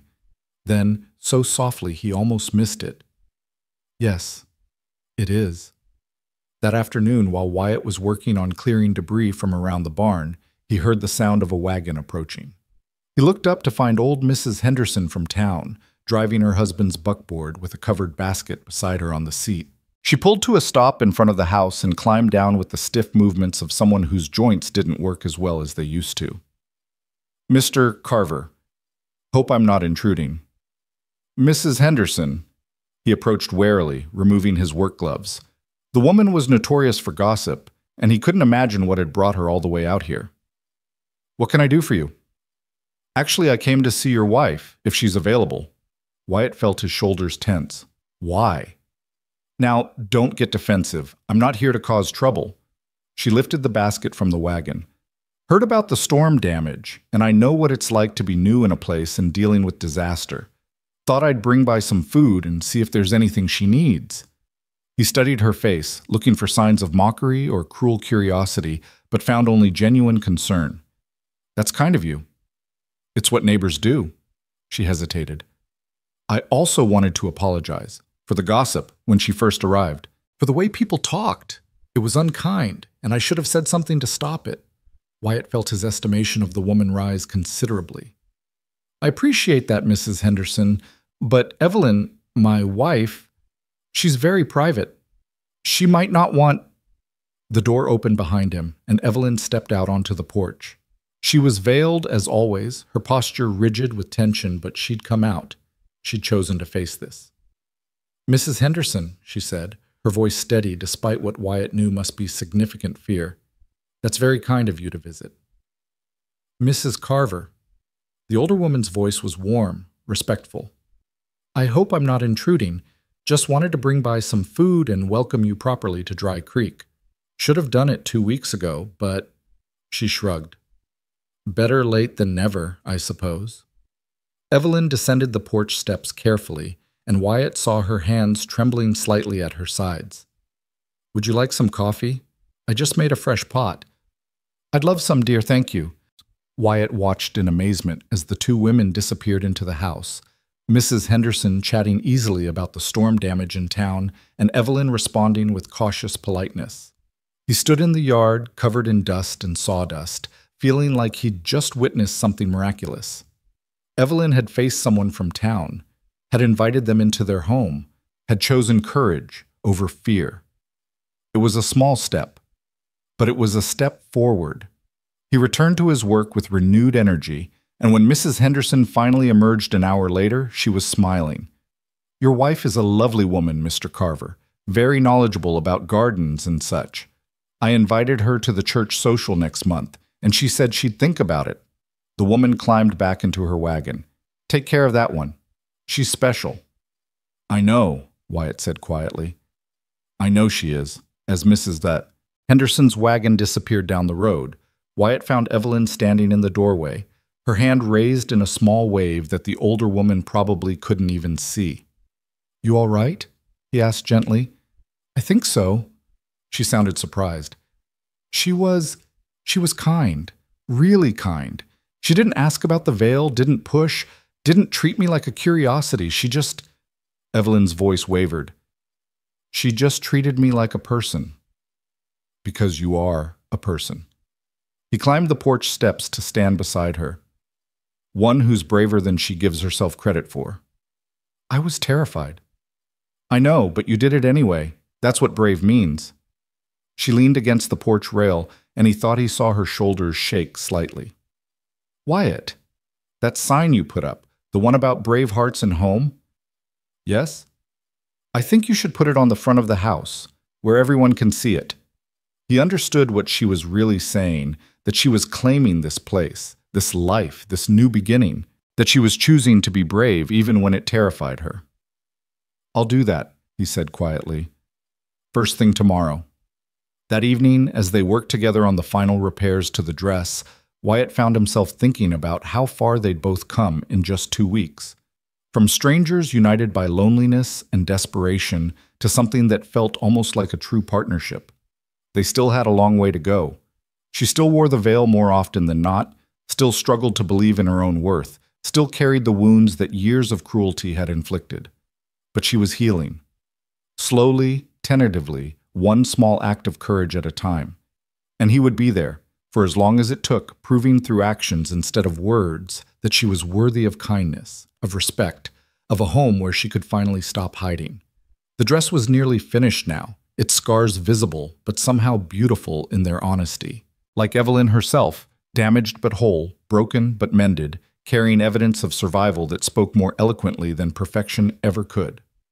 When they finally set aside their work for the night, Evelyn stood and picked up the dress, holding it at arm's length to examine their handiwork. "It's not what it was," she said softly. "But maybe that's okay. Maybe it's something better now." "I think it is," Wyatt agreed. "I think it's honest, and honest is always better than fancy." She turned to face him, and though he still couldn't see her expression through the veil, he felt the intensity of her gaze. "You meant what you said, didn't you? About damaged things still being precious?" "Every word." "Then maybe..." She hesitated, then continued more firmly. "Maybe tomorrow I'll wear this dress into town, with you, to order supplies for the barn." His heart stuttered in his chest. "Are you sure?" "No, but I'm going to do it anyway." She clutched the dress tighter. "Because you're right. I can't hide forever. And if I'm going to build a life here, I need to start living it, even if I'm terrified, even if people stare." "They might." "I know, but maybe..." She drew a shaky breath. "Maybe some of them will surprise me, like Mrs. Henderson did. And maybe, eventually, I'll stop letting fear make my decisions for me." Wyatt felt pride swell in his chest, so strong it was almost painful. "You're the bravest person I know, Evelyn Carver, and I'll be right beside you, every step of the way. Promise?" "Promise." She nodded and turned toward her room, the mended dress draped over her arm. At the doorway, she paused and looked back at him. "Wyatt, I'm starting to believe you. About everything. It's hard, and I'm still scared, but I'm starting to believe that maybe I'm not as worthless as I thought." "You were never worthless," he said firmly. "Not for one single second." "I know, or at least..." She touched the veil lightly. "I'm learning to know. Thank you for teaching me." Long after she'd retired for the night, Wyatt sat alone in the sitting room, staring at nothing and everything, feeling the weight of what tomorrow might bring. Taking Evelyn to town was a risk, People might be cruel, might say things that would set her healing back weeks or months. But it was also necessary, because she was right. She couldn't hide forever. And more than that, she deserved to walk through the world with her head held high, to claim her place in this community, to stop letting shame and fear dictate the boundaries of her life. Whatever happened tomorrow, whatever challenges they faced, he would be there beside her. Not to shield her from difficulty, she was strong enough to face it herself, but to stand witness to her courage, to remind her of her worth when she forgot, to be the steady presence that said without words, "You are not alone. You are valued. You are home." That was what partnership meant. That was what marriage, real marriage, built on honesty and respect, looked like. And for the first time since Margaret's death, Wyatt found himself genuinely hopeful about the future. Not because it would be easy, but because he'd found someone worth fighting for. Someone whose bravery inspired his own. Someone who made the hard work of healing feel possible. Tomorrow they would face Dry Creek together. Tomorrow, Evelyn would take another step toward claiming her place in the world. And he would be there, standing beside her, proud beyond measure of the woman she was becoming. Morning arrived with the kind of perfect clarity that made promises feel dangerous. Wyatt woke before dawn, his chest tight with anticipation and worry about what the day would bring. He lay in the darkness, listening to the house wake around him, the creak of floorboards in the next room, the soft sound of Evelyn moving about, the whisper of fabric against skin as she dressed. She was awake early, too. Probably hadn't slept much if the quiet restlessness he'd heard through the wall all night was any indication. When he finally rose and made his way to the kitchen, he found her standing by the window in the mended blue dress, her hands clasped so tightly at her waist that her knuckles showed white even through the gloves. The veil was in place, but something about her posture suggested a resolve that hadn't been there before. "Morning," he said quietly, not wanting to startle her. She turned, and he thought he saw her shoulders straighten. "Good morning. I made coffee." "Smells good." He poured himself a cup, giving her space to change her mind if she needed to. "You don't have to do this today, you know. We can wait. Go next week or the week after. Or, no." Her voice was firm despite the tremor underneath. "If I don't do it now, I'll talk myself out of it.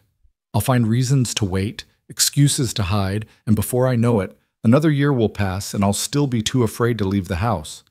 She drew a shaky breath. "I'm tired of being afraid, Wyatt. I'm tired of letting fear make my decisions." Pride swelled in his chest, fierce and warm. "All right then. We'll leave after breakfast." They ate in their usual arrangement, though he noticed she barely touched her food. Her nervousness was palpable, filling the room like a living presence, but she didn't back down. When the meal was finished and the dishes cleared, she retrieved her bonnet, the same one she'd worn when she arrived, and tied it carefully over the veil. "How do I look?" she asked, and he heard the vulnerability in the question, like someone brave enough to face down the world. "I don't feel brave. I feel terrified. That's what makes it brave." He reached for his hat. "Courage isn't the absence of fear. It's doing the hard thing even when you're scared to death." She nodded slowly, as if absorbing the words, then moved toward the door. He followed, noting the way her hands trembled as she gripped her reticule, the way her breathing had gone quick and shallow. The ride to town was quiet, the wagon wheels crunching over the dry road while the morning sun climbed higher and hotter. Evelyn sat rigid beside him, her face turned straight ahead, her entire body tense with anticipation of what was to come. Every few minutes, he'd glance at her, trying to gauge her state of mind, ready to turn the wagon around if she asked. She never did. As they crested the final hill and Dry Creek came into view below, its weathered buildings clustered along the main street like tired sentinels, he felt her stiffen beside him. "There's still time to go back," he offered quietly. "No." The word came out fierce and determined. "I'm not running anymore." They rolled into town just as the church bells struck 9, and Wyatt was grimly aware of the heads that turned, the conversations that stopped, the way people paused in their morning routines to stare at the wagon and its veiled passenger. He kept his expression neutral, his posture relaxed, but inside, anger simmered at the naked curiosity on display. He pulled the wagon to a stop in front of Miller's General Store and set the brake before climbing down. When he rounded the wagon to help Evelyn descend, he found her frozen on the seat, her eyes, hidden behind the veil, fixed on the small crowd that had gathered. "I can't," she whispered. "Wyatt, I can't do this. There are too many people. They're all staring. Hey." He kept his voice low and calm. "Look at me. Just me. Nobody else matters right now except you and me." Slowly, she turned her veiled face toward him. "You are Evelyn Carver," he said firmly. "You saved a child from a burning building. You crossed a continent to start over. You ran into a collapsing barn to save animals that weren't even yours. You're brave and strong and worthy of respect, and anyone who can't see that isn't worth your time." He extended his hand. "Now come down here and show this town what real courage looks like."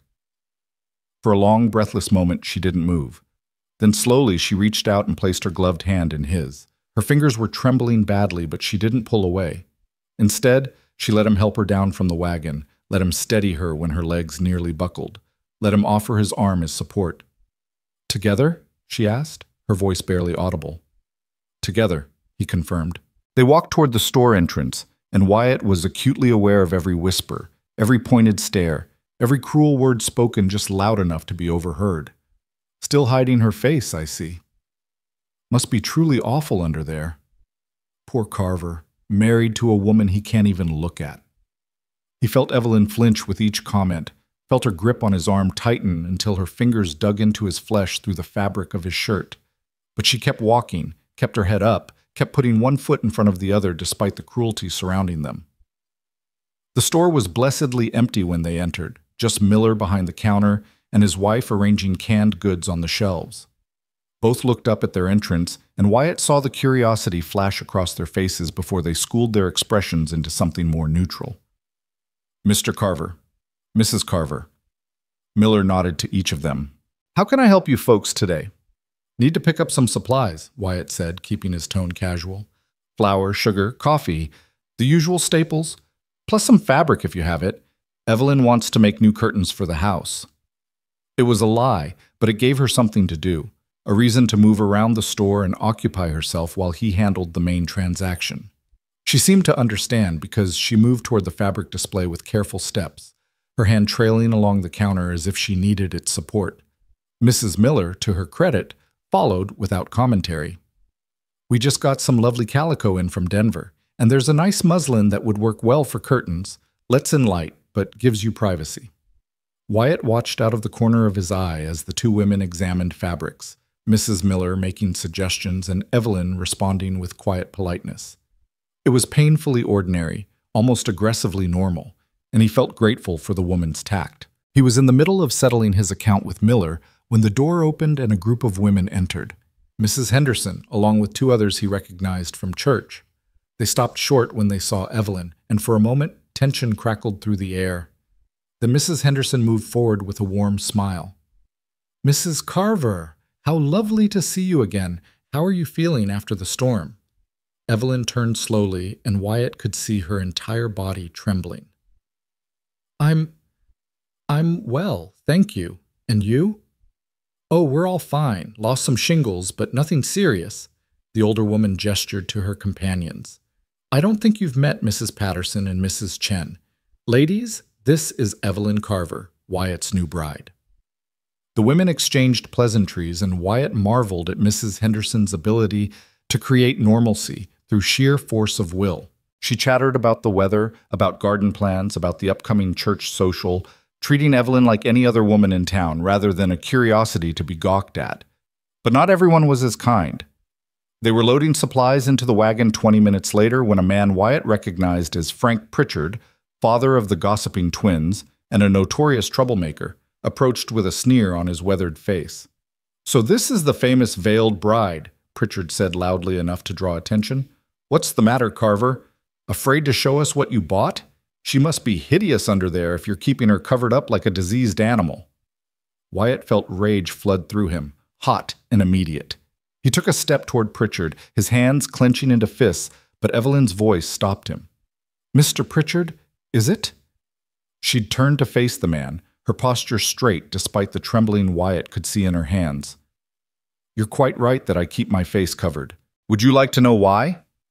Pritchard's sneer faltered slightly, as if he hadn't expected her to engage. Well, when I was 16 years old, I ran into a burning church to save a 5-year-old boy who was trapped inside. Her voice was steady now, growing stronger with each word. I got him out alive, but a burning beam fell on me in the process.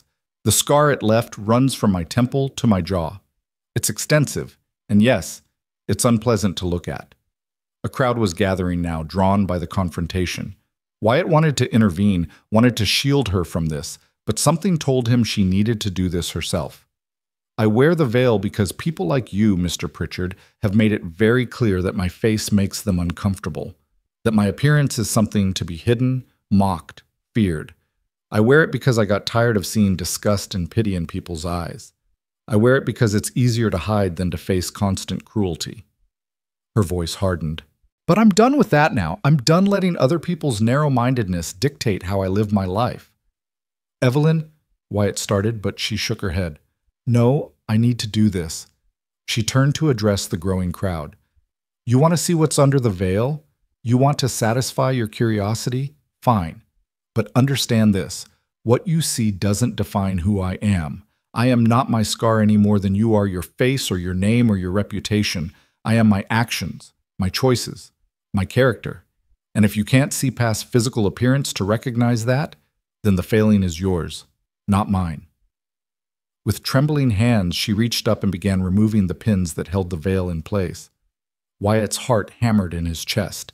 He wanted to stop her, wanted to spare her this exposure, but he also understood that this was her choice to make, her moment to claim. The veil fell away. Sunlight struck her face fully for the first time since the storm, illuminating the scar in harsh detail. The puckered skin, the pulled tissue, the permanent reminder of fire and pain and sacrifice. But it also illuminated the rest of her, the delicate bone structure, the dark eyes blazing with defiance and fear and courage, the determined set of her jaw. The crowd went silent. Wyatt heard someone gasp, heard whispers starting, saw people's faces register shock, pity, curiosity, disgust, all the reactions Evelyn had learned to expect and had armored herself against. But then something unexpected happened. Old Mrs. Patterson stepped forward, her weathered face thoughtful. You saved a child, she said quietly. You have a hero's scar. Evelyn faltered, clearly not expecting validation. My grandson was burned in an accident 5 years ago, Mrs. Patterson continued. His face bears scars not unlike yours. People stare at him, call him names, treat him like he's less than human. It breaks my heart. She reached out and gently touched Evelyn's arm. But if he grows up to be half as brave as you, brave enough to save a life, brave enough to start over, brave enough to stand here and face us all despite knowing how cruel we can be, then I'll count myself blessed. Mrs. Chen stepped forward next, her expression gentle. I came to this country 20 years ago. Couldn't speak English, didn't know anyone, looked different from everyone else. People called me terrible names, treated me like I was stupid or dangerous just because of how I looked. She smiled sadly. I understand what it's like to be judged by appearance rather than character. And I'm ashamed that this town made you feel you had to hide. More voices joined in, people pressing forward with stories of their own struggles, their own scars. Some visible, some not. The hostility that had filled the air began to dissipate, replaced by something that felt almost like understanding, but not everyone was moved. That's all very touching, Pritchard sneered, though his bravado seemed shakier now. But it doesn't change the fact that she's brave? Wyatt cut him off, his voice hard as iron. Strong? Worthy of respect? You're right. It doesn't change those facts. What it does change is whether we're the kind of community that values courage and character or the kind that judges people by superficial appearances. He moved to stand beside Evelyn, his shoulder touching hers in silent support. My wife is the finest person I've ever known. And if you can't see that, Frank, then you're a damn fool. Pritchard's face flushed with anger, but before he could respond, Mrs. Henderson stepped between them. I think that's quite enough excitement for one morning, she said firmly, her voice carrying the authority of someone who'd been a pillar of the community for 40 years. Frank, You should go home and think about whether your words today reflected well on your character.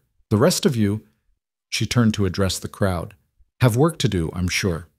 Let's leave the Carvers in peace.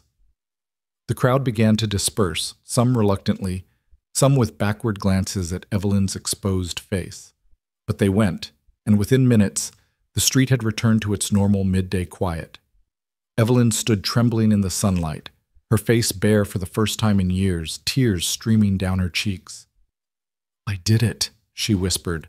I actually did it. You did. Wyatt wanted desperately to embrace her, but held back, unsure if touch would be welcome right now. You were magnificent. I was terrified. I know, but you stood your ground anyway. You claimed your right to exist without shame. That's... He shook his head, struggling to find adequate words. That's extraordinary, Evelyn. Mrs. Henderson approached them, her expression warm with approval. Mrs. Carver, that took tremendous courage. I hope you'll still consider coming to the church social next month. I think you'd find people more welcoming than you might expect. She paused. And if anyone gives you trouble, they'll answer to me. Thank you, Evelyn managed, her voice thick with emotion. Thank you so much. After Mrs. Henderson left, they finished loading the wagon in silence. Evelyn kept her face uncovered, though Wyatt noticed the way she flinched every time someone walked past. But she didn't hide, didn't retreat, just kept moving forward with that determined courage that left him in awe. They were about to climb into the wagon when a young woman approached hesitantly, a boy of perhaps 6 or 7 at her side. The child bore extensive burn scars on his left arm and neck, and he stared at Evelyn with wide, wondering eyes. Mrs. Carver? The woman's voice was soft, nervous. I'm Sarah Patterson. This is my son, James. He's Mrs. Patterson's grandson, the one she mentioned earlier. Evelyn turned to face them, and Wyatt saw her expression soften. Hello, James. The boy continued staring, then blurted out, You have scars like me. I do, Evelyn confirmed gently. Do people call you names? Sometimes, yes. Me too. The boy's face scrunched up with the effort of articulating something difficult. They call me monster. Say I'm ugly. Say God punished me for being bad. Evelyn knelt down, heedless of the dust, bringing herself to the boy's eye level. James, I want you to listen to me very carefully. Are you listening? He nodded solemnly. Those people are wrong. Scars don't make you a monster or ugly or bad. Scars are just proof that you survived something difficult. They're evidence of your strength, not your weakness. She touched her own face lightly. I got my scar saving someone's life. You know what that makes me? What? A hero. And you know what your scar makes you? The boy shook his head. A survivor. Someone brave enough to keep going even when things are hard. Someone strong enough to face the world even when people are cruel. She smiled, and Wyatt saw how it transformed her face, scar and all, into something luminous. Don't ever let anyone make you feel ashamed of your scars, James. Wear them proudly, because they're part of your story, part of what makes you uniquely, wonderfully you. The boy's eyes filled with tears. Really? Really. She reached out and gently squeezed his unburned hand. And the next time someone says something mean, you remember that their words say more about them than they do about you. You are brave and strong and perfect exactly as you are. James threw his arms around Evelyn's neck in an impulsive hug, and Wyatt saw her stiffen in surprise before slowly, carefully returning the embrace. When the boy finally pulled back, he was smiling through his tears. Thank you, he whispered. Thank you, his mother echoed, her own eyes wet. You have no idea how much he needed to hear that, how much we both did. She took James's hand. Come on, sweetheart. Let's let Mrs. Carver get home. As they walked away, Wyatt heard James say excitedly, Mama, did you hear? She said I'm a survivor. She said I'm brave. I heard, baby, and she's absolutely right. Evelyn remained kneeling in the dust for a long moment, her shoulders shaking with silent sobs. When she finally stood, Wyatt was there, offering his arm for support. You all right? He asked quietly. Yes. No, I don't know. She wiped at her tears with trembling fingers. That boy, the way he looked at me, not with fear or disgust, but with recognition, understanding, like I was someone who finally saw him the way he needed to be seen. You did see him, and you gave him something precious, permission to stop being ashamed. Wyatt helped her into the wagon. You gave him hope. The ride home was quiet, but it was a different kind of silence than the tense anticipation of the morning. Evelyn sat with her face still uncovered, turned toward the sun as if absorbing its warmth after years in shadow. Occasionally he'd glance at her and find her touching her scar lightly, as if getting reacquainted with it after hiding it for so long. When the ranch came into view, she spoke for the first time since leaving town. I thought it would feel different. What would? Showing my face, standing up for myself. I thought it would feel triumphant, like some great victory. She was quiet for a moment. But mostly I just feel exhausted and scared and uncertain whether I did the right thing. You did, he said firmly. You absolutely did. How do you know? Because you gave that boy hope. Because you showed everyone watching that shame doesn't have to be permanent, that courage is possible even when you're terrified. Because you chose honesty over hiding, and that's always the right choice. He pulled the wagon to a stop in front of the house. But even if none of that were true, even if it had gone terribly wrong, you still would have done the right thing, because you chose to live authentically, instead of in fear.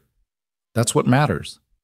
She climbed down from the wagon without waiting for help, moving with the slow deliberation of someone utterly spent. I need to lie down, just for a little while. Take all the time you need. I'll handle the horses and the supplies. He watched her disappear into the house, then turned his attention to the mundane tasks of unhitching the team, unloading the wagon, putting everything in its proper place. The physical work was soothing, gave his hands something to do while his mind processed everything that had happened. She'd done it. She'd actually faced down the town, exposed herself to their judgment, and come through the other side. Not unscathed, he'd seen the way the cruel words had landed, seen the trembling and the tears, but intact. Still standing, still fighting. He was in the barn, putting away tack, when he heard the sound of a wagon approaching. He tensed, wondering who would be visiting, hoping it wasn't trouble in the wake of this morning's confrontation. But when he emerged into the sunlight, he found not one wagon, but three. Mrs. Henderson's buckboard, the Patterson wagon, and another he didn't recognize. And in those wagons were women from town, their arms loaded with covered dishes and baskets. Mrs. Henderson climbed down first, her expression warm but cautious. Mr. Carver, we hope we're not intruding. We just thought after this morning, well, we wanted to show our support. Your support? He was having trouble processing what he was seeing. Mrs. Patterson descended next, young James clinging to her skirts.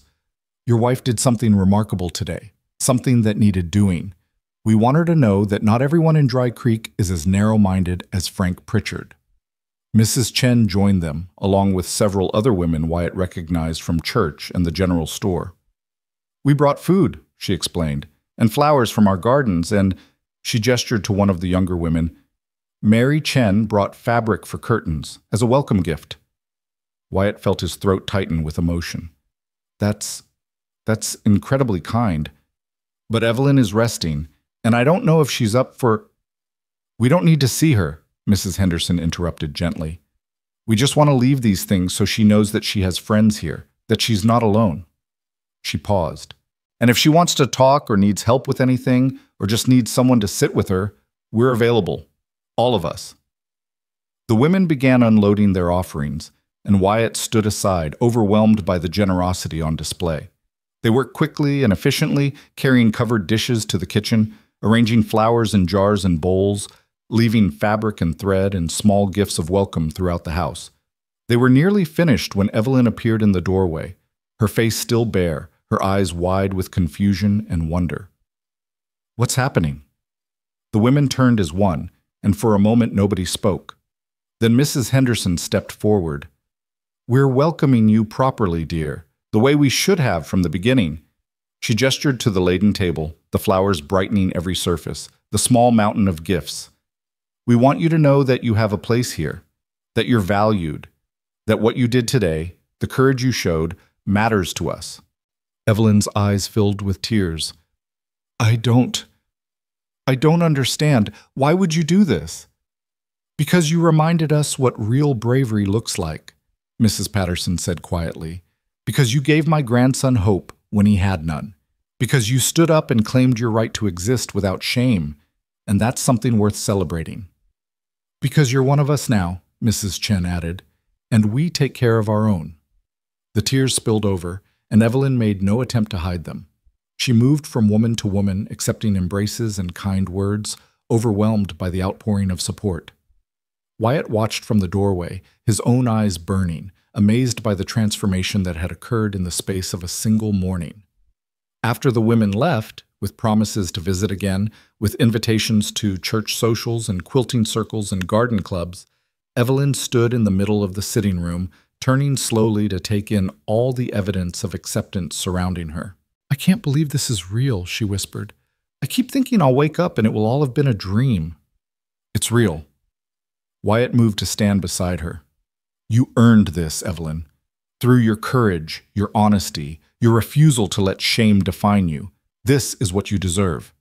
She turned to face him, and for the first time he saw her expression without any barrier between them.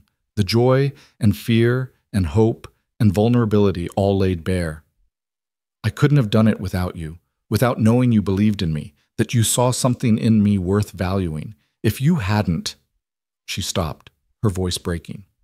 If you hadn't shown me what kindness looked like, I never would have found the courage to stop hiding. You had that courage all along. You just needed someone to remind you it was there. No. She shook her head firmly. You gave me more than reminders. You gave me safety. You gave me space to heal.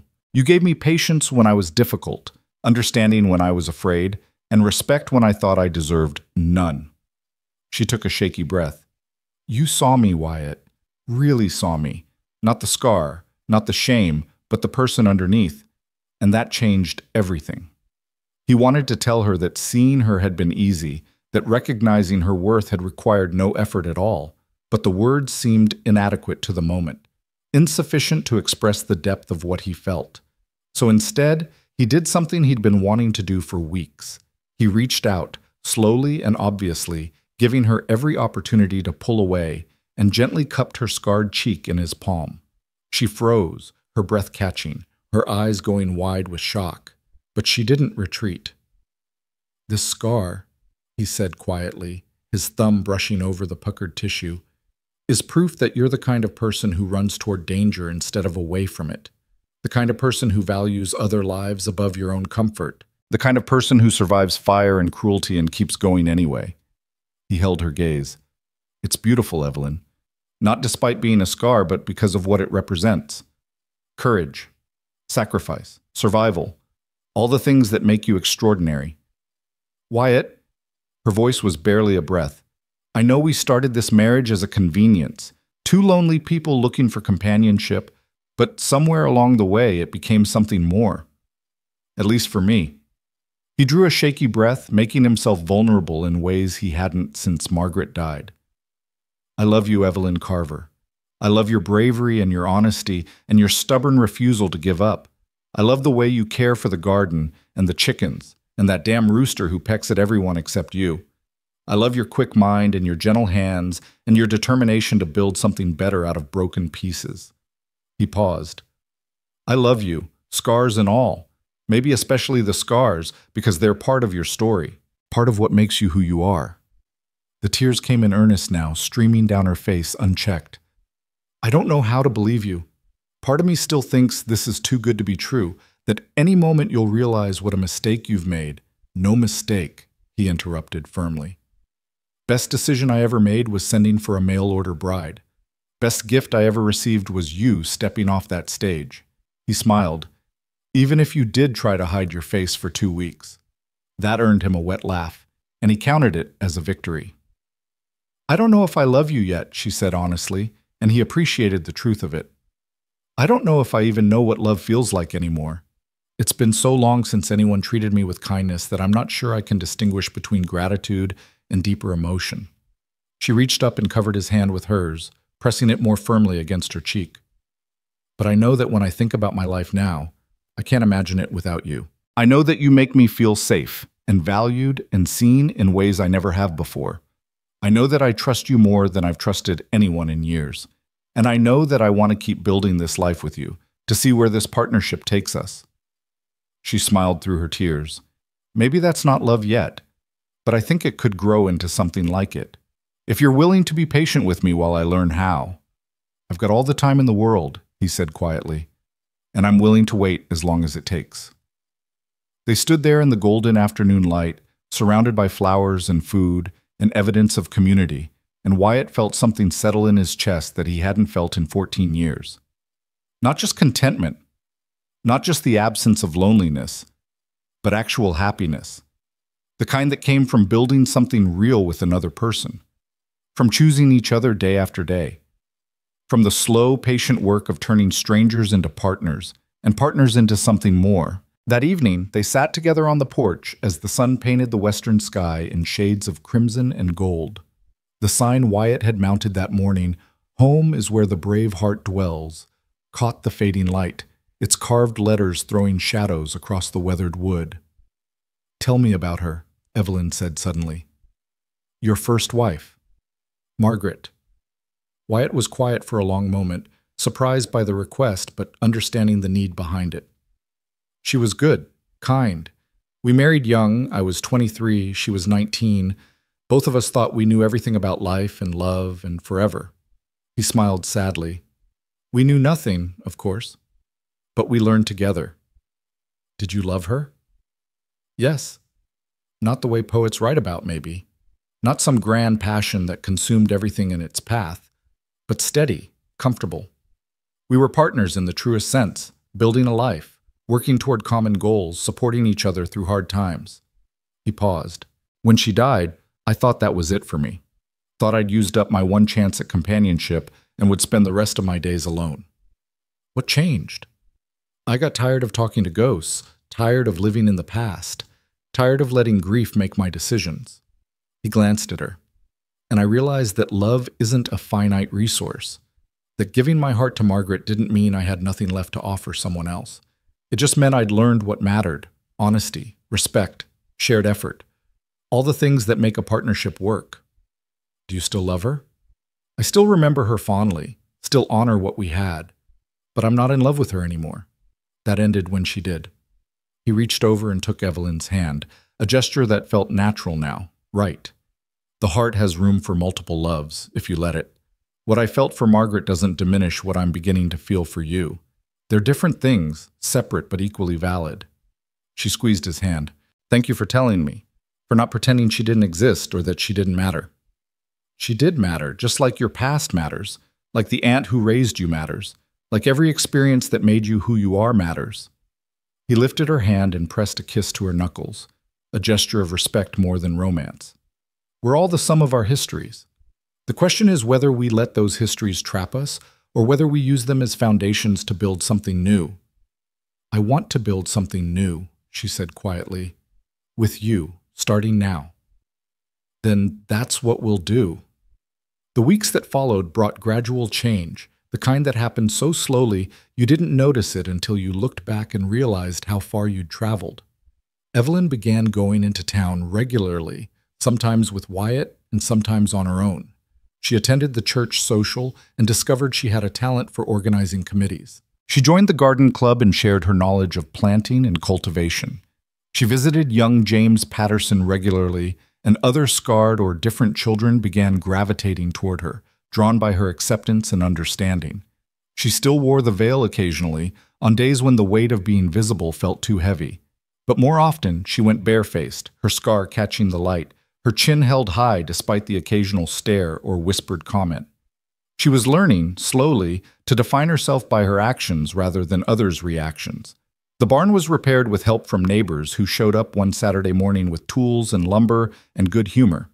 They worked through the day, men and women both, and when the new roof was finally in place, they gathered for a dinner on the carver's porch, a celebration of community and second chances. The garden flourished under Evelyn's care, producing more vegetables than two people could consume. She began preserving the surplus, filling the root cellar with jars of pickles and preserves and canned goods that would carry them through the winter. She baked bread and shared it with neighbors. She tended the chickens with gentle hands and somehow convinced even the cantankerous general to tolerate her presence. She filled the journal Wyatt had given her with notes about plantings and weather and recipes, but also with observations about life and healing and the slow work of learning to see herself differently. He'd found it open one day, an accident he hadn't meant to pry, and glimpsed a single line that had made his chest tight. Today I looked in the mirror and saw a woman instead of a wound. Small victory, but mine. 3 months after that first trip to town, Evelyn stood in a field of wildflowers with Wyatt beside her, both of them dressed in their best clothes. The entire town had gathered, not out of obligation, but out of genuine affection for the couple who'd reminded them what courage looked like. Doc Harrison stood before them, serving as officiant for the renewal of their vows. The first ceremony had been rushed, practical, a legal arrangement more than a spiritual one. This time they wanted to do it properly, to stand before their community and make promises they actually understood and meant. "Wyatt Carver," Doc Harrison intoned, "do you take Evelyn to be your lawfully wedded wife, to honor and cherish in sickness and health for all the days of your life?" Wyatt looked at the woman beside him, this extraordinary person who'd walked through fire, literal and metaphorical, and come out stronger, and felt his heart overflow. "I do. Absolutely and without reservation. And Evelyn Carver," the doctor continued, "do you take Wyatt to be your lawfully wedded husband, to honor and cherish in sickness and health for all the days of your life?" Evelyn's voice was steady and clear, carrying across the field to where their neighbors stood watching with smiles and tears. "I do, with all my heart." "Then by the power vested in me, I now pronounce you husband and wife." Again, Doc Harrison grinned. "Wyatt, you may kiss your bride. Properly this time." Wyatt cupped Evelyn's face in both hands, his thumbs brushing over her cheeks, one smooth, one scarred, both equally precious to him. "I love you," he said, quiet enough that only she could hear. "Every complicated, courageous inch of you." "I love you too," she whispered back, and this time there was no hesitation in the words. "You taught me how." Their kiss was gentle, reverent, full of promise for all the days ahead. When they finally pulled apart, the crowd erupted in cheers and applause, and someone started playing a harmonica, a lively tune that got feet tapping and bodies swaying. The celebration lasted until sunset, with food and music and dancing and the kind of joy that comes from witnessing something beautiful being born from pain. Young James Patterson gave them a drawing he'd made, 2 stick figures holding hands under a smiling sun, with Mr. and Mrs. Brave written in careful block letters underneath. Mrs. Henderson brought her famous apple pie. The Chen family performed a traditional blessing. Even Frank Pritchard made an appearance, though he stayed at the edges and left early without causing trouble. As the light faded and the stars began appearing in the vast New Mexico sky, Wyatt and Evelyn stood together, watching their neighbors pack up and depart, calling out thanks and goodbyes and promises to visit soon. "We did it," Evelyn said softly, leaning against his shoulder. "We actually built something real." "We did." He wrapped his arm around her waist, pulling her close. "Together." "Together," she agreed, and the word felt like a vow all its own. They walked back to the house hand in hand, past the garden bursting with life, past the repaired barn standing solid against the night, past the sign that declared this place a home for brave hearts. Inside, the rooms they'd filled with careful work and patient effort waited. Not perfect, but honest. Not fancy, but real. Everything they'd promised each other from the beginning. In the years that followed, their story became part of Dry Creek's collective memory, the tale of the veiled bride and the patient rancher who taught each other what love really meant. People would point to their ranch when talking about second chances, about the courage it takes to start over, about how broken things can be mended if you're willing to do the work. Evelyn never forgot the shame and fear of those early days, but she learned to carry them differently, not as burdens that defined her, but as reminders of how far she'd traveled. She continued working with scarred and different children, showing them through example that their worth wasn't determined by appearance, that courage was always possible, that they deserved love and respect exactly as they were. Wyatt watched her grow into her strength, watched her claim space in the world with increasing confidence, and felt grateful every single day for the impulse that had led him to send for a mail-order bride. He'd been looking for someone to fill the emptiness in his house, and instead, he'd found someone who'd filled the emptiness in his heart. They built a life together in that harsh, beautiful land. Not perfect, never perfect, but honest and real, and full of the kind of love that grows from choosing each other every day. They faced difficulties and setbacks, good years and hard ones, but they faced them together, as partners, as best friends, as two people who'd learned that true beauty had nothing to do with appearances and everything to do with character. And on quiet evenings, when the work was done and the world had gone soft and gentle in the fading light, they would sit together on their porch and watch the stars emerge one by one above the valley. Sometimes they talked, sharing their days and their dreams. Sometimes they sat in comfortable silence, just being together. But always, Wyatt would reach for her hand, and Evelyn would take it without hesitation, their fingers intertwining in a gesture that had become as natural as breathing. And in those moments, they both understood the truth they'd learned together through trial and patience and stubborn determination. That beauty fades in dust and sun, but love built on honesty endures forever. That damage doesn't mean worthless. That courage isn't the absence of fear, but the choice to keep going despite it. And that sometimes the best things in life come not from perfection, but from the brave and messy work of healing together. The dress still hung in their closet, mended, imperfect, with visible scars that told the story of survival and renewal. Evelyn wore it on special occasions, proud now of its imperfections, grateful for what they represented. She'd whispered once, in the darkness after the veil had finally come off for good, "I'm not pretty." And Wyatt had replied, his voice full of absolute certainty, "You're better than pretty. You're real. You're brave. You're mine. And that's everything I'll ever need." She believed him now. Finally, completely, she believed him. And that belief, that fundamental shift in how she saw herself, was the truest measure of the distance they'd traveled together. From strangers united by loneliness to partners bound by choice. From hiding to claiming space. From shame to pride. From merely surviving to truly living. Together, they'd built a home where brave hearts dwelled. And together, they would keep building it, day by patient day, for all the years that remained to them. It was enough. More than enough. It was everything.